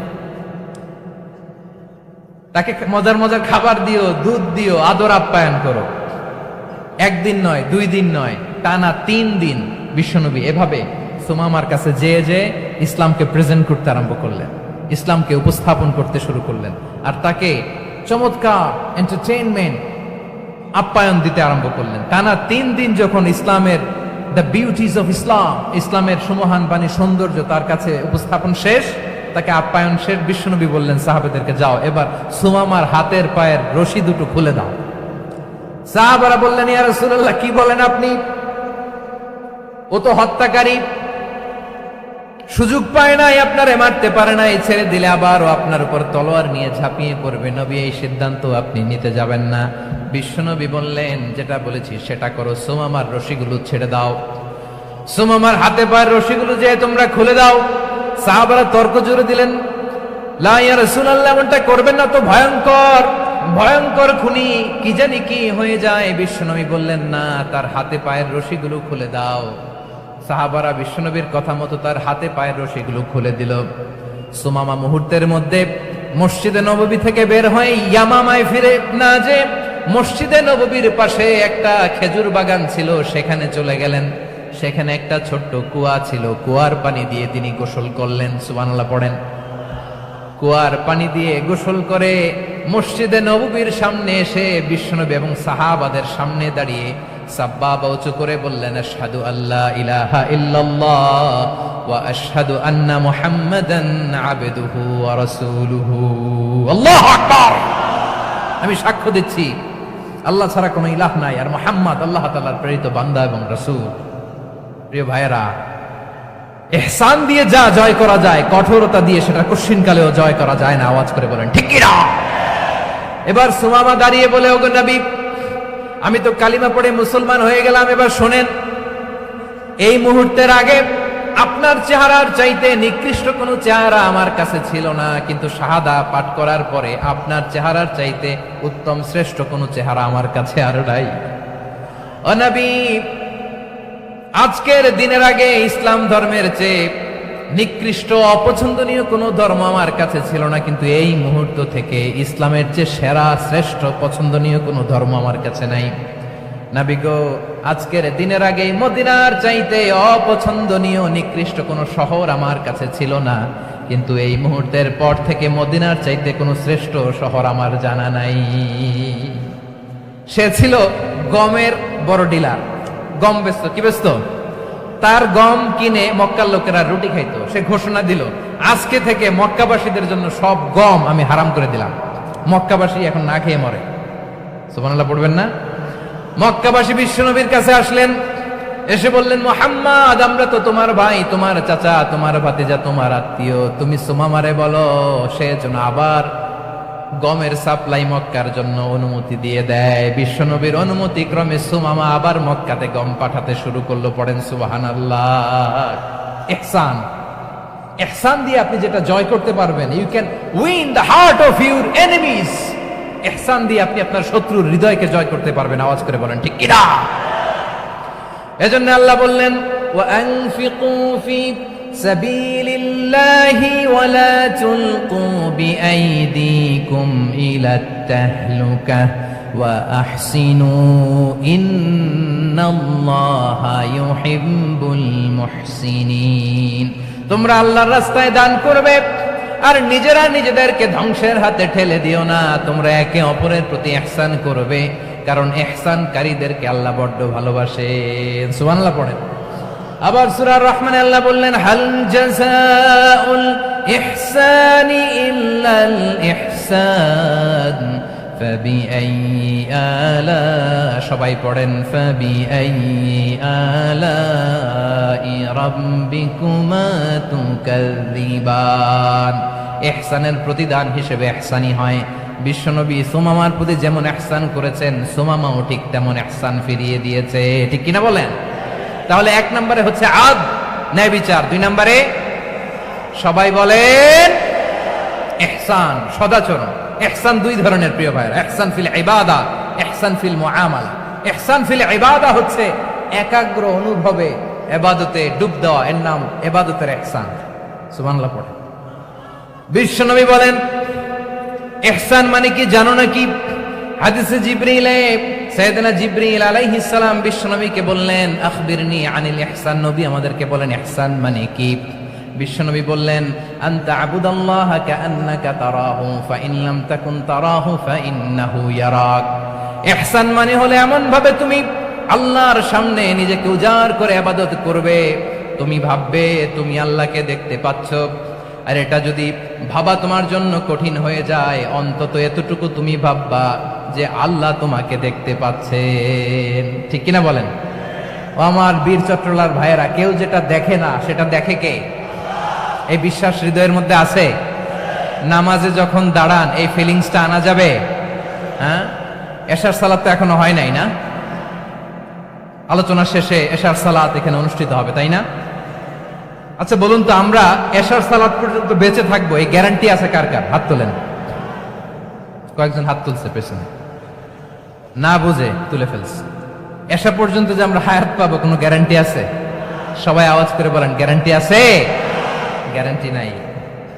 এই জন্য বিষ্ণু ইসলাম বলেছে, এমন ভাবে নামাজে দাঁড়াও, ইবাদত করো, মনে করো হতে পারে এটাই আমার জীবনের শেষ নামাজ। Perform the salah as if this is your last and final prayer. এমন ভাবে সালাতে দাঁড়াও, ভাবো হতে পারে এটাই তোমার জীবনের শেষ নামাজ। এমন ভাবে নামাজে দাঁড়াও, ভাবো এটাই শেষ নামাজ। তাহলে নামাজে একাগ্রতা বাড়ায় দিবে কে? ফলে ইবাদতের ইহসান আমাদের অর্জিত হবে। আর মুআমালাতে ইহসান হলো, বিশ্বনবী বলেন, ইন্নাল্লাহা তাবারাকা ওয়া তাআলা কাতাবাল ইহসানা আলা কুল্লি শাই ফাইদা কাতালতুম ফাআহসিনুল কিতলা ওয়া ইযা যাবাহতুম ফাআহসিনুয যাবহা ওয়ালিয়ুহিদ্দা আহাদুকুম শাফরাতাহু ওয়ালিয়ুরিহ যাবিহাতাহু। ইহসান দুই ধরনের। আওয়াজ করে বলতে হবে কয় ধরনের? সবাই বলুন আওয়াজ করে, কয় ধরনের? একটা হচ্ছে ইহসান ফিল ইবাদা, ইবাদতে ইহসান। ইবাদতে ইহসান কি? একাগ্র অনুভব দিয়ে ইবাদত করা, মন প্রাণ দিয়ে ইবাদত করা। আর মুআমালাতে ইহসান কি? সব কাজে, দৈনন্দিন কাজে, কর্মে, সামাজিক অ্যাক্টিভিটিতে কোমলতা প্রদর্শন করা, অনুগ্রহের সাথে সবকিছু করা। আল্লাহ তাআলা ইন্নাল্লাহা তাবারাকা ওয়া তাআলা কাতাবাল ইহসানা আলা কুল্লি শাই, তিনি সব কিছুর ব্যাপারে ইহসানকে আবশ্যক করেছেন। সবকিছু, মুমিনের সব কাজে ইহসানের পরশ থাকবে। ওয়া ইযা কাতালতুম ফাহসিনুল কিতলা, বিষ্ণু বলেন তুমি যখন কাউকে হত্যা করো ইহসানের সাথে করো। সুবহানাল্লাহ পড়বেন না? যখন হত্যা করো তখনও ইহসানের সাথে। আচ্ছা হত্যা করবো আবার ইহসান আসবে করতে করে, তো মেরেই ফেলবো আমি। আল্লাহ, ও ভাই একজন খুন করেছে, খুনি, রাষ্ট্রীয় আইনে তার শাস্তি হয়েছে ডেথ পেনাল্টি, মৃত্যুদণ্ড। এখন মৃত্যুদণ্ড দেখে আপনি যেমনি মন চায় তেমনি মারবেন লোকটারে? ওর নাক কেটে ফেলতে পারবেন? ওর কান কাটতে পারবেন? ওর চোখ উপড়ে ফেলতে পারবেন? আপনি যেমন মন চায় তার অঙ্গহানি করা যাবে না। ইহসানের সাথে তাকে হত্যা করো। সুবহানাল্লাহ। This is Islam, this is the true essence of Islam. ওয়া ইযা যাবাহতুম ফাহসিনু যাবহা, যখন জবাই করবে তখনও ইহসানের সাথে জবাই করো। করব জবাই, ওইখানেও নাকি ইহসান। আচ্ছা, কুরবানির দিন আমরা পশুগুলোরে কি করি বলেন সবাই আওয়াজ করে? জবাই। জবাই মানে তো এটার মেরেই ফেলতেছি, একটু পরে তো টুকরো টুকরো করে গোশতগুলো খাবো, এটা তো খাবো, এটা তো মেরেই ফেলবে। বিষ্ণু বলে না, জবাইয়ের মধ্যেও মুমিনের জবাইয়ের ভেতরেও ইহসানের পরশ থাকা চাই। যখন জবাই করবে প্রাণীটাকে হাত পা টাইট করে বেঁধে নাও, ছুরিটাকে শার্পেন করে নাও, ধারালো করে নাও, যাতে অল্প সময়ে জবাইটা হয়ে যায়, প্রাণীটা যাতে কম কষ্ট পায়। সুবহানাল্লাহ পড়ে। দিস ইজ কল্ড ইহসান। ইহসান আল্লাহ তাআলা যেমনি আদলের আদেশ করেছেন, ন্যায় বিচার জাস্টিস এনশিওর করতে বলেছেন, সমাজে ইহসানের ব্যবহার, ইহসানের অনুশীলন তিনি করতে বলেছেন। এজন্য মুমিনের প্রতিটি কাজে, আমার চট্টগ্রামের ভাইয়েরা আমার দিকে তাকান, খেয়াল করে শুনুন, মুমিন জীবনের প্রতিটি কাজে ইহসানের পরশ থাকা চাই। আমরা যেন আমাদের পরিবারের প্রতি ইহসান করি, আমরা যেন আমাদের কর্মচারীদের প্রতি ইহসান করি, আমরা যেন আমাদের কলিগদের প্রতি ইহসান করি, আমরা যেন আমাদের ভাইদের প্রতি ইহসান করি। মুমিন জীবনের প্রতি কাজে ইহসানের পরশ থাকার দরকার আছে না নাই? কথা বুঝতে পেরেছেন? তাহলে আল্লাহ তাআলার তিনটা আদেশ ছিল, কয়টা গেল? ভুলে গেছে, ভুলে গেছে চট্টগ্রাম। তিনটা আদেশের মধ্যে কয়টা বললাম? প্রথমে কি ছিল? আদল। 2 নম্বরে, 3 নম্বরে রব্বুল আলামিন বললেন ওয়া ইতাইদিল কুরবা, নিকটাত্মীয়দেরকে দান করো। নিকট আত্মীয়দেরকে দাও, যারা তোমাদের ব্লাড কানেকশনের আত্মীয় তাদেরকে তোমরা দাও। এখানে জেনারেলি বললেন দাও, কি দিব সেটা তিনি এখানে বলেন নাই, সেটা তিনি সূরাতুল ইসরার মধ্যে বলেছেন। আল্লাহ বলেন ওয়া আতিযাল কুরবা হাক্কাহ, নিকট আত্মীয়দেরকে তাদের অধিকার, তাদের প্রাপ্য তোমরা বুঝিয়ে দাও। দেখেন, একটা শান্তির সমাজ, একটা সমৃদ্ধ সমাজ, একটা মানবিক সমাজ গঠনের জন্য আল্লাহ তাআলা বেশি না, মাত্র 3টা অর্ডার, 3টা ভার্ডিক্ট তিনি জারি করেছেন। 1 নাম্বার সুশাসন, ন্যায় বিচার। 2 নাম্বার ইহসান। 3 নাম্বার নিকটাত্মীয়, যারা কাছের, তোমার ভেরি ক্লোজ রিলেশনশিপে আছে, তাদেরকে দাও। দাও, দিলে বাড়িয়ে দেয় কে? অনেকে দিতে চায় না, কৃপণতা করে। দিলে বাড়ায় দেয় কে? ও মিয়া, মদিনার মধ্যে সবচাইতে গরিব সাহাবী ছিল বেলাল রাদিয়াল্লাহু তাআলা আনহু। ওনার এন্টায়ার অ্যাসেট, সম্পদের পরিমাণ কতদূর জানেন? একটা লুঙ্গি। বেলাল রাদিয়াল্লাহু তাআলা আনহু, ওনার টোটাল ওয়েলথের এস্টিমেশন হচ্ছে মাত্র একটা লুঙ্গি। একটা লুঙ্গি, টোটাল ওয়েলথ এস্টিমেশন, টোটাল সম্পদের পরিমাণ বেলাল রাদিয়াল্লাহু তাআলা আনহুর কি ছিল? কথা বোঝে নাই বোধহয়, কি ছিল? ওই বেলাল রাদিয়াল্লাহু তাআলা আনহুকে বিষ্ণু ইসলাম বলেছেন আনফিক ইয়া বেলাল, ও বেলাল তুমিও দাও। ওয়ালা তাখশা মিন যিল আরশি ইখলালা, আরশের অধিপতির তো কোনো ঘাটতি নাই, তুমি দিলে ওই আল্লাহ তোমারে বাড়ায় দিবে। এজন্য আমার প্রিয় ভাইয়েরা, দিলে কমে না, দিলে বাড়ে। অনেকে ধরে রাখে, নতুন কিছু নিতে পারে না, হাত দিয়ে যেটা ধরে রেখেছেন এটা দিয়ে দেন, বড় একটা ধরার সুযোগ পাবেন। জোরে বলেন ঠিক কিনা? ধরেন 5 কেজি ওজনের একটা ধরে রাখছেন, এখন 10, এটা না ছাড়লে 10 কেজি ধরতে পারবেন আপনি? আচ্ছা, 10 কেজির জিনিস একটা আছে হাতে, ওইটা যদি ছেড়ে দেন তাহলেই না 15 কেজি ধরতে পারবেন। কথা বলেন ঠিক কিনা? তাহলে দিলে বাড়িয়ে দেয় কে? রব্বুল আলামিন বললেন 3 নাম্বার আদেশ হলো তোমাদের প্রতি সমাজটারে কেমন করে মানবিক সমাজ, সুন্দর সমাজ গড়বা। 3 নাম্বার আদেশ হলো ওয়া আতিদাল কুরবা হাক্কা, নিকটাত্মীয়দেরকে তাদের প্রাপ্য বুঝিয়ে দাও। এই নিকটাত্মীয়দেরকে তাদের অধিকার বুঝিয়ে দেওয়া, প্রাপ্য বুঝিয়ে দেওয়াতে আমাদের গাফলতি আছে না নাই? চট্টগ্রামে নাই? মাশাআল্লাহ আছে, আছে। অনেকে দেখবেন অনেক আল্লাহওয়ালা, তাহাজ্জুদ গুজার, সেজদা দিতে দিতে কপালে কালো দাগ ফেলে দিছে, সে তার বোনের হকটা আদায় করে নাই। আছে না নাই? হ্যাঁ, এখানেও আছে। সর্বনাশ। অনেক বড় হাজী সাহেব, বিশাল লম্বা দাড়ি, ছেলেরে সব দিয়ে দিছে, মেয়েরে কিছু দেয় নাই, মেয়ের হক আদায় করে নাই। আছে না নাই? এই হাজী সাহেবেরা এই আল্লাহওয়ালারা কিয়ামতের ময়দানে আটকে যাবে। আপনি অন্যের অধিকার নষ্ট করেছেন, তাদের রাইটস কে ভায়োলেট করেছেন। এজন্য আল্লাহ তাআলা বলেন, কারো অধিকার যদি কেউ নষ্ট করে, ওই সমাজটা মানবিক সমাজ কঠিনকালেও হতে পারে না। এজন্য 3 নম্বর আল্লাহ বললেন, ওয়া ইতা ইদিল কুরবা, নিকটাত্মীয়দেরকে দাও। কি দিবা? তাদের অধিকার দিয়ে দাও। বোনের অধিকার বুঝিয়ে দাও, মেয়ের অধিকার বুঝিয়ে দাও, ফুফুর অধিকার বুঝিয়ে দাও। দেখবেন অনেক মায়েরা ছেলের পাতে মুরগির রান দেয়, মেয়ের পাতে দেয় মুরগির ঠ্যাং। এরকম আছে না নাই? ছেলেরা কি দেয়? মুরগির। মেয়ের পাতে কি দেয়? তো মেয়ের কি মুরগির রান খেতে মনে চায় না? মনে চায় না? এমনটা করা যাবে না। নিকটাত্মীয়দেরকে অধিকার দিয়ে দাও, নিকটাত্মীয়ের সাথে সুসম্পর্ক রাখো। আদেশটা কার? এজন্য প্রিয় ভাইয়েরা, জীবনে যদি বারাকা অর্জন করতে চান, নিকটাত্মীয়দের সাথে সুসম্পর্ক রাখতে হবে, তাদের জন্য উপহার পাঠাতে হবে। বিশ্বনবী বলেন, লা ইয়াদখুলুল জান্নাতা কাতে, যে ব্যক্তি আত্মীয়তার সম্পর্ককে ছিন্ন করে দেয়, সে কঠিনকালেও আল্লাহর জান্নাতে ঢুকবে না। আপনি কি এটারে সহজ হাদিস মনে করছেন? এটা সহজ কথা? আপনি ভাবছেন আপনার নামাজ আপনারে বাঁচাতে পারবে? আপনার রোজা বাঁচাতে পারবে? আপনার তাহাজ্জুদ আপনারে বাঁচাতে পারবে? অধিকার নষ্ট করলে কিছুই আপনারে বাঁচাতে পারবে না।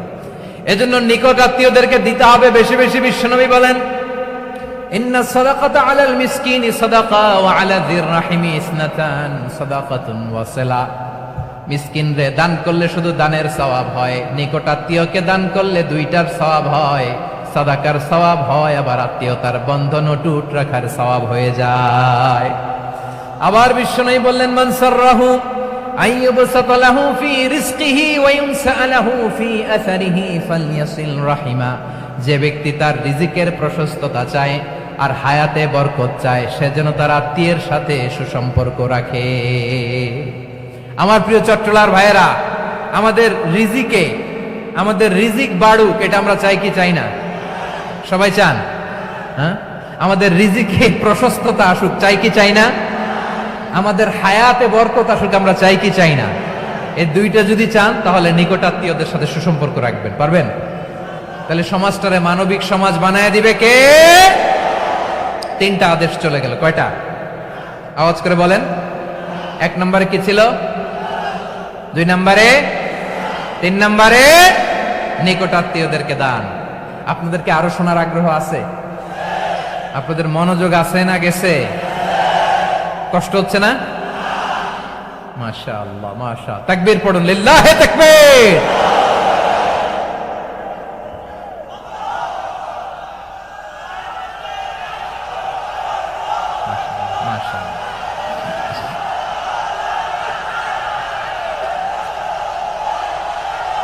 আমার প্রিয় ভাইয়েরা, আল্লাহ তাআলা 3টা জিনিসের যেমনি আদেশ করেছেন, অনুরূপভাবে 3টা বিষয় তিনি বারণ করেছেন, নিষেধ করেছেন। ওগুলোর কাছেও যাওয়া যাবে।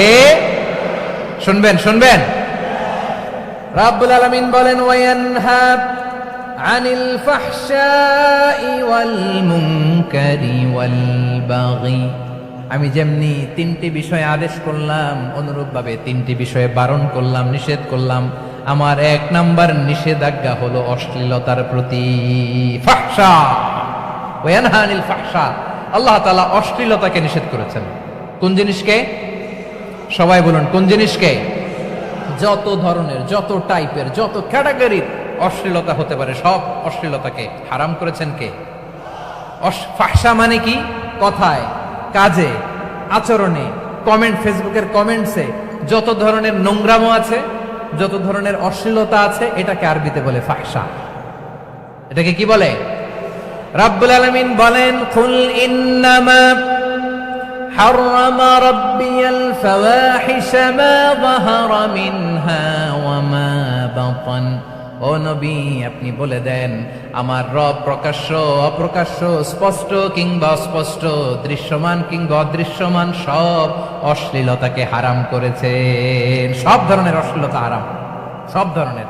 আল্লাহ তাআলা আমাদেরকে অশ্লীলতা থেকে বাঁচান, অশ্লীলতা থেকে তিনি আমাদেরকে হেফাজত করুক। পড়েন আমিন। এবার বলেন, আমাদের সমাজে অশ্লীলতা আছে না নাই? চট্টগ্রামে নাই? আমি কই নাই, ওনারা বলে আছে। দেখছেন, আমি সামহাও বাঁচায় দেওয়া ট্রাই করতেছি, আমি সামহাও বাঁচায় দেওয়া ট্রাই করতেছি, ওনারা বলে আছে। অশ্লীলতা নানা ভাবে, নানা নামে, নানা মোড়কে আমাদের সমাজে আছে না নাই? সংস্কৃতির নামে, ফ্যাশনের নামে, বিনোদনের নামে, উপন্যাসের নামে, কনসার্টের নামে অশ্লীলতা আছে না নাই? আপনি দেখেছেন কনসার্টগুলোর অবস্থা? এই যে আতিফ আসলাম যে আসছে আমাদের দেশে, তারপর কে কে আসছে, আমাদের তরুণ তরুণীরা, আমাদের যুবক যুবতীরা, আমাদের জেনজিরা, কি অবস্থা ওইখানে? হ্যাঁ, কি অবস্থা? কে বাঁচাবে ওদের?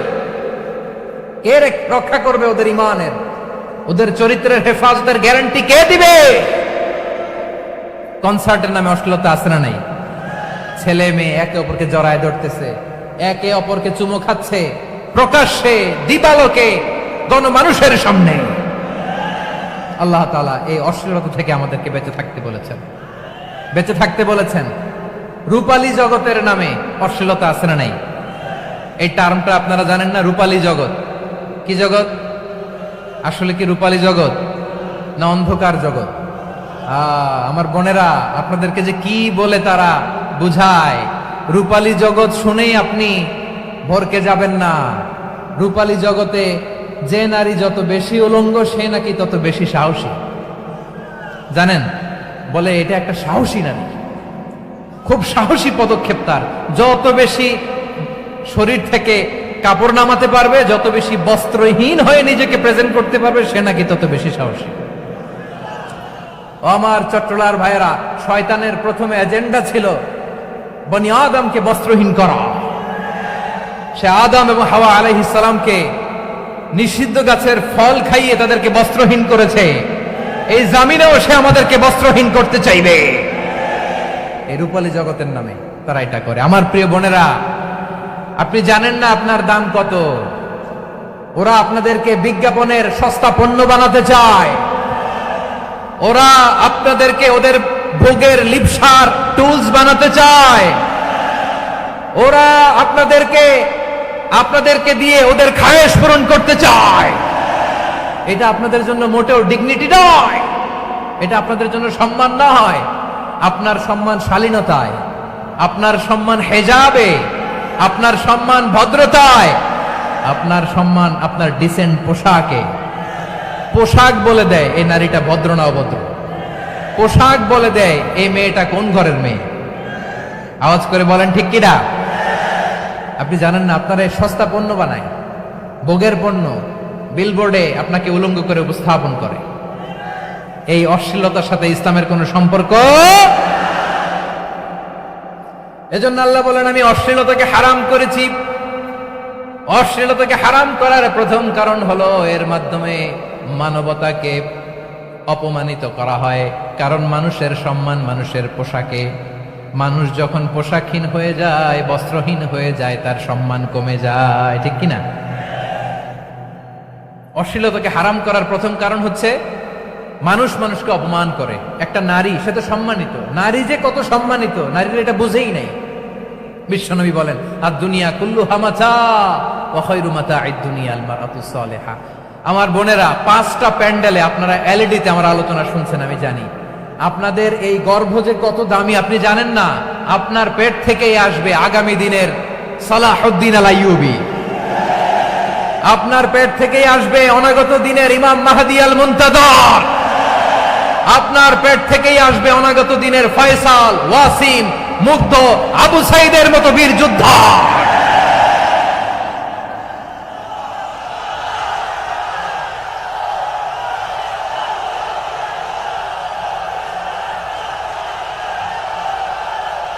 আমার প্রিয় বোনেরা, আমার প্রিয় বোনেরা, বিশ্বনবীর কথার ওজন খেয়াল করেন। আর দুনিয়া কুল্লুহা মাতা ওয়া খায়রু মাতা'আদ দুনিয়া আল মারআতুস সালিহা। দুনিয়ার সবকিছুই অ্যাসেট, এর মধ্যে সবচেয়ে দামি অ্যাসেট নেককার নারী। আপনার গর্ভ যে কত দামি আপনি জানেন না। নিজের সময়টাকে কাজে লাগান, কোরআন পড়েন, সুন্নাহ পড়েন। আপনার অনেক দায়িত্ব ঘরে। You are the MD of your family. একটা family it's a very big institution. পরিবার একটা অনেক বড় প্রতিষ্ঠান। And you are the MD of your institution. আপনি এই পরিবারের MD, managing director of your family. এখানে আপনার কত দায়িত্ব। আপনি ছেলে মেয়েদেরকে তারবিয়া করবেন, আপনি আপনার স্বামীর জন্য ঘরটারে জান্নাতের নীর বানাবেন, আপনার জন্য জান্নাতের ডুপ্লেক্স বাড়ি ওইখানে তৈরি করে রাখবে কে? আপনি যে কত দামি আপনি জানেন না। নারীদেরকে আল্লাহ বানিয়েছেন উচ্চতর করে, নিম্নতর নয়। নারীদেরকে ছোট্ট জিনিস দিলে এটারে বড় করে দেয়। নারীদেরকে ভ্রূণ দিলে, শুক্রাণু দিলে নারী এটারে বাচ্চা হিসেবে উপহার দেয়, ঠিক কিনা? বিয়ের মাধ্যমে স্বামী যখন তার শুক্রাণু তার স্ত্রীকে উপহার দেয়, স্ত্রী রিটার্নে কি উপহার দেয়? ফুল ফর্ম বেবি, মানব সন্তান। দেখছেন, আপনি দিলেন একটুক, উনি দিছে বিশাল। আপনি যদি নারীকে বাজার এনে দেন, নারী এটাকে সুস্বাদু খাবারে রূপান্তর করে দেয়। আপনি তাকে একটা মুচকি হাসি দিয়ে দেন, সে তার কলিজা দিয়ে দেয়। কিন্তু যদি আপনি তার মনে কষ্ট দেন, সে আপনার জীবনকে জাহান্নাম বানায়া দেয়। খবর আছে, নারীর মন বুঝতে পারলে নেয়ামত, বুঝতে না পারলে কিয়ামত, ঠিক কিনা বলেন? আমার প্রিয় বোনেরা, আপনি যে কত দামি আপনি জানেন না। জানেন না আপনি কত দামি, অনেক দামি আপনি। আপনাদেরকে যেন ভোগের সস্তা পণ্য বানাতে না পারে, আপনাদেরকে সচেতন থাকতে হবে, সজাগ থাকতে হবে, কনসার্ন থাকতে হবে। শয়তানের ওই হাতছানির দিকে আর নজর দেওয়া যাবে না। তাহলে কেন আল্লাহ তাআলা এই ফাহশা, অশ্লীলতাকে হারাম করলেন? এক নাম্বার, এতে হিউম্যান ডিগনিটি কমে। দুই নাম্বার, এতে মানুষের অধিকার নষ্ট হয়। আপনি বিয়ে করেছেন, এরে পরকিয়া করেন, ওর সাথে এরকম আছে না নাই? স্ত্রীর অধিকার নষ্ট করেছেন। আপনি বিবাহ সম্পর্কে আবদ্ধ হয়েছেন তার সাথে, আপনি পরকিয়া করেন ওই ছেলের সাথে, আপনি আপনার হাজবেন্ডের সাথে বিট্রে করেছেন। এজন্য আল্লাহ অশ্লীলতাকে হারাম করেছেন। অশ্লীলতাকে হারাম করার আরেকটা কারণ হচ্ছে আল্লাহ তাআলা এই হিউম্যান জেনারেশনকে, এটাকে প্রিজার্ভ করতে চায়। হিফজুন নাসল, এটা মাকাসিদুশ শরিয়ার অনেক গুরুত্বপূর্ণ একটা মাকাসিদ, অনেক গুরুত্বপূর্ণ। আপনার নাসল, আপনার জেনারেশনকে সংরক্ষণ করা। এই যে আসতেছে ফেব্রুয়ারি, কত ফেব্রুয়ারি জানো? এটা কি বিশ্ব ভালোবাসা দিবস? হ্যাঁ, কি দিবস? এই বিশ্ব ভালোবাসা দিবসের সাথে মুসলমানদের কোনো সম্পর্ক নাই। আমার প্রিয় ভাইরা, এই যে আপনি অবৈধ সম্পর্কে জড়ালেন, কেন আল্লাহ অশ্লীলতাকে হারাম করেছে দেখেন। বলতেছিলাম যে এটা আপনার নাসল, আপনার জেনারেশন, আপনার লিনিয়েজ, আপনার বংশকে প্রিজার্ভ করা। কে কার বাবা, কে কার মা, বাবা মা জানা, প্রজন্মকে প্রিজার্ভ করা, এটা ইসলাম ওয়াজিব করে দিয়েছে। এই যে অবৈধ সম্পর্কের কারণে, বিশ্ব বেহায়া দিবসের কারণে, এগুলোর আউটকাম, আউটপুট হিসেবে মাঝে মাঝে ঢাকা মেডিকেলের ডাস্টবিনে নবজাতকের বাচ্চার কান্নার আওয়াজ শুনতে পাওয়া যায়। চট্টগ্রাম মেডিকেলের ডাস্টবিনে নবজাতকের কান্না শুনতে পাওয়া যায়। বীর চট্টলার মুসলমানেরা বুঝতে পারলে আওয়াজ করে বলেন, এই যে চট্টগ্রাম মেডিকেলে যে নবজাতকটা পাওয়া গেল, ওর বাবাকে আমাকে বলেন, ওর বাবাকে, ওর মাকে, ও কোন ফ্যামিলির সন্তান কেউ জানে? আপনি হিউম্যান ডিগনিটিকে অপমান করেছেন না? আপনি তার ভবিষ্যৎকে অন্ধকার করেছেন না? আপনি তার লিনিয়েজকে প্রশ্নবিদ্ধ করে দিয়েছেন না? এই জন্য আল্লাহ তাআলা অশ্লীলতাকে আমাদের জন্য হারাম করে দিয়েছেন। পড়েন সুবহানাল্লাহ। এই জন্য রাব্বুল আলামিন বলেন, কুল ইন্নামা হারামা রাব্বিয়াল ফাওয়াহিশা মা যাহারা মিনহা ওয়া মা বাতান। প্রকাশ্য অপ্রকাশ্য সব অশ্লীলতাকে হারাম ঘোষণা করে দিয়েছে কে? আবার দুনিয়ার বুকে যারা অশ্লীলতার প্রসার করে তাদের জন্য শাস্তি মজুদ রেখেছে কে? রব্বুল আলামিন বলেন, ইন্নাল্লাযীনা ইউহিব্বুনা আন তাশিআল ফাহিশাতু ফিল্লাযীনা আমানু লাহুম আযাবুন আলীমুন ফিদ দুনিয়া ওয়াল আখিরাতি ওয়াল্লাহু ইয়ালামু ওয়া আনতুম লা তা'লামুন। নিশ্চয়ই যারা বিশ্বাসীদের মাঝে অশ্লীলতার প্রচার প্রসার করতে চায় তাদের জন্য আমি মর্মন্তুদ শাস্তি প্রস্তুত করে রেখেছি, দুনিয়াতেও রেখেছি, আখিরাতেও রেখেছি। ঘোষণাটা কার? যারাই নাটকের নামে, সিনেমার নামে, রূপালী জগতের নামে, মুভির নামে, ওটিটি প্ল্যাটফর্মের নামে আমার সমাজে অশ্লীলতা ছড়াতে চায় তাদের জন্য কঠিন মর্মন্তুদ শাস্তি মজুদ রেখে দিয়েছে কে? ও আমার বোনেরা, এখনো আপনি জাগবেন না? এখনো আপনার চিন্তার দুয়ারে এখনো নাড়া পড়ে নাই? ওরা আপনাকে উলঙ্গ বানাতে চায়, ওরা আপনাকে আইটেম গার্ল বানাতে চায়। এজন্য ইসলাম অশ্লীলতাকে হারাম করেছে। হারাম। ইসলাম বলেছে যোজন যোজন দূরে থাকো, ওরা বলে না কাছে আসো, কাছে আসার গল্প, ক্লোজ আপ ওয়ান, কাছে আসার গল্প আছে না নাই? চট্টগ্রামে তো এগুলো নাই মাশাআল্লাহ। হ্যাঁ, এখানেও আছে ক্লোজ আপ ওয়ান, কাছে আসার গল্প। আল্লাহ বলেন ওয়ালা তাকরাবুজ জিনা, কাছেও এসো না, জিনা থেকে যোজন যোজন কিলো দূরে থাকো, ওরা বলে কাছে আসার গল্প। আমার বীর চট্টলার ভাইয়েরা, কাছে আসতে হলে আমরা কোরআনের কাছে আসব, কাছে আসতে হলে নবীর কাছে আসব, কাছে আসার গল্প হবে আমার রবের কাছে আসার গল্প। চিল্লায় বলো ঠিক কিনা?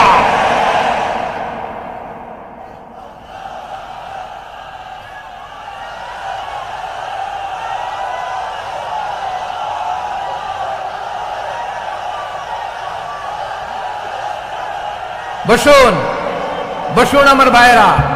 তাহলে অশ্লীলতার সাথে আমাদের কোনো সম্পর্ক? সবাই বলতে পারেননি, আওয়াজ করে বলুন, অশ্লীলতার সাথে আমাদের কোনো সম্পর্ক?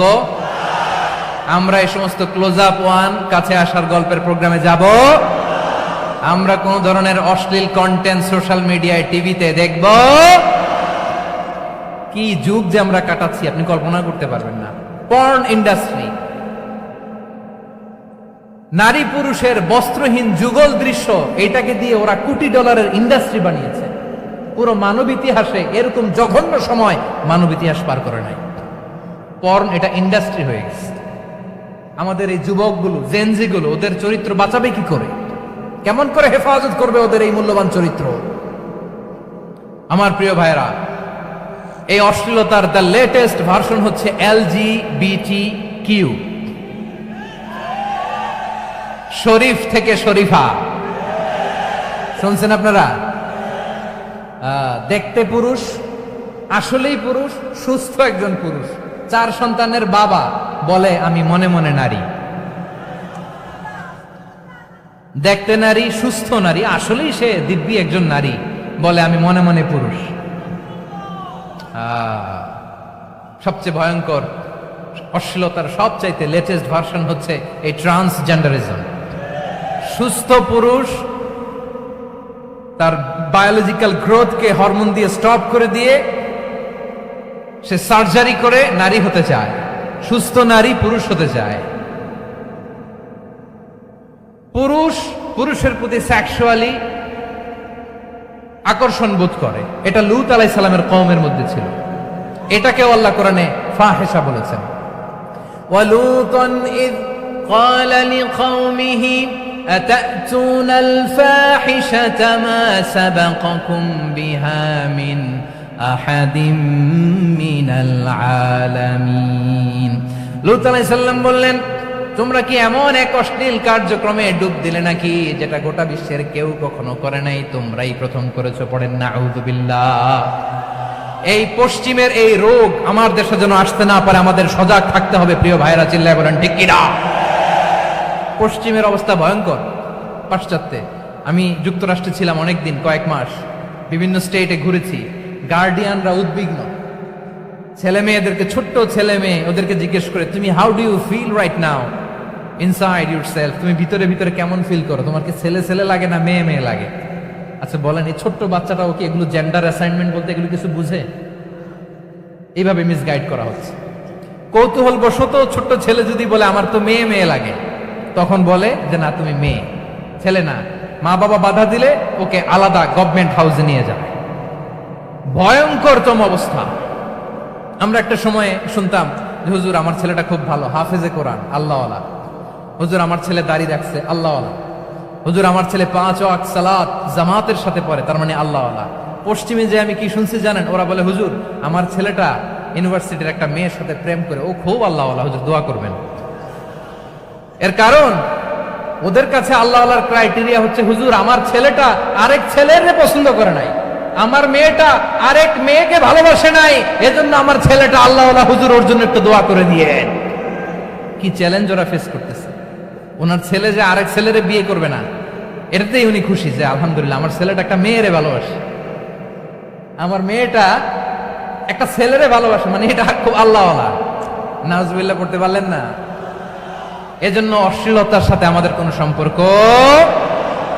রাব্বুল আলামিন বলেন ওয়ায়ানহা আনিল ফাহশাই ওয়াল মুনকারি ওয়াল বাগি, তিনটা জিনিসকে আমি নিষিদ্ধ করলাম। এক নাম্বার হলো ফাহশা, অশ্লীলতা। দুই নম্বরে হলো মুনকার, সমস্ত মন্দ কাজ। আপনাদের মনোযোগ আছে না? শেষ করে দিব? আর 2-1 মিনিট শুনবেন? আচ্ছা বলি তাহলে, আর 2-1 মিনিট। তাহলে নিষেধাজ্ঞা জারি করেছেন তিনটা জিনিসের উপর। এক নাম্বার কি? ফাহশা, অশ্লীলতা। 2 নাম্বার মুনকার। মুনকার মানে হচ্ছে যত মন্দ কাজ, খারাপ কাজ, বাজে কাজ, এটার বলে মুনকার। এটার কি বলে? আপনারা পড়ছেন না? তা'মুরুনা বিল মা'রুফি ওয়া তানহাউনা আনিল মুনকার। ভালো কাজের আদেশ, সৎ কাজের আদেশ, অসৎ কাজের নিষেধ। মুনকার, মুনকার হচ্ছে মানুষের স্বাভাবিক বিবেকবোধ যেটাকে খারাপ বলে, ওইটাই মুনকার। পৃথিবীর সব আসমানি গ্রন্থ যেটাকে খারাপ বলেছে, মানুষের স্বাভাবিক বিবেকবোধ যেটাকে খারাপ বলেছে, এগুলো সব মুনকার। যেমন ইফতিজিং, এটা কি ভালো না খারাপ?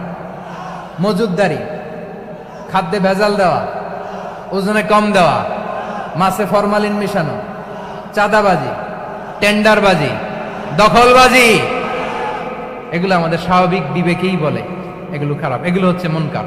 আল্লাহ তাআলা এই মুনকার থেকে আমাদেরকে বেঁচে থাকতে বলেন, আর শয়তান এই মুনকারের প্রতি আমাদেরকে উদ্বুদ্ধ করে। আল্লাহ তাআলা বললেন ইয়া আইয়ুহাল্লাযীনা আমানু লা তাত্তাবিউ খুতুওয়াতিশ শাইতান ফাইন ওয়া মান ইয়াত্তাবি' খুতুওয়াতিশ শাইতানি ফাইন্নাহু ইয়া'মুরু বিল ফাহশাই ওয়াল মুনকার। আল্লাহ বললেন আমার গোলামেরা শোনো শোনো, ও আমার বিশ্বাসী বান্দারা খবরদার, তোমরা কশিনকালেও শয়তানের পদাঙ্ক অনুসরণ করবে না, কারণ শয়তান তোমাদেরকে অশ্লীলতা এবং মন্দ কাজের দিকে উদ্বুদ্ধ করে। আমাদের কাজ হচ্ছে শয়তান আমাদেরকে যেদিকে নিতে চায় আমরা তার উল্টা দিকে যাব, ঠিক কিনা বলে? শয়তান এই মন্দ কাজকে আমাদের কাছে বিউটিফাই করে, চাকচিক্যময় করে আমাদের সামনে উপস্থাপন করে। এজন্য আল্লাহ বলেন মুনকারকে থামাতে হবে, মুনকার প্রতিরোধ করতে হবে। মুনকার প্রতিরোধের দায়িত্ব শুধু আমাদের নাকি? শুধু আপনার খতিব সাহেবের, ইমাম সাহেবের, নাকি মুসলিম উম্মার সবার? আওয়াজ করে বলুন, মুনকার অসৎ কাজ প্রতিরোধের দায়িত্ব কার?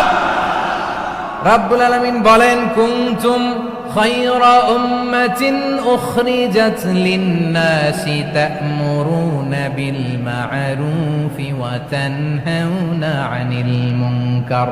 তোমাদেরকে শ্রেষ্ঠ জাতি করে জমিনের মধ্যে আবির্ভূত করা হয়েছে, যাতে করে তোমরা জমিনের ভেতরে সৎ কাজের আদেশ করতে পারো আর অসৎ কাজের নিষেধ করতে পারো।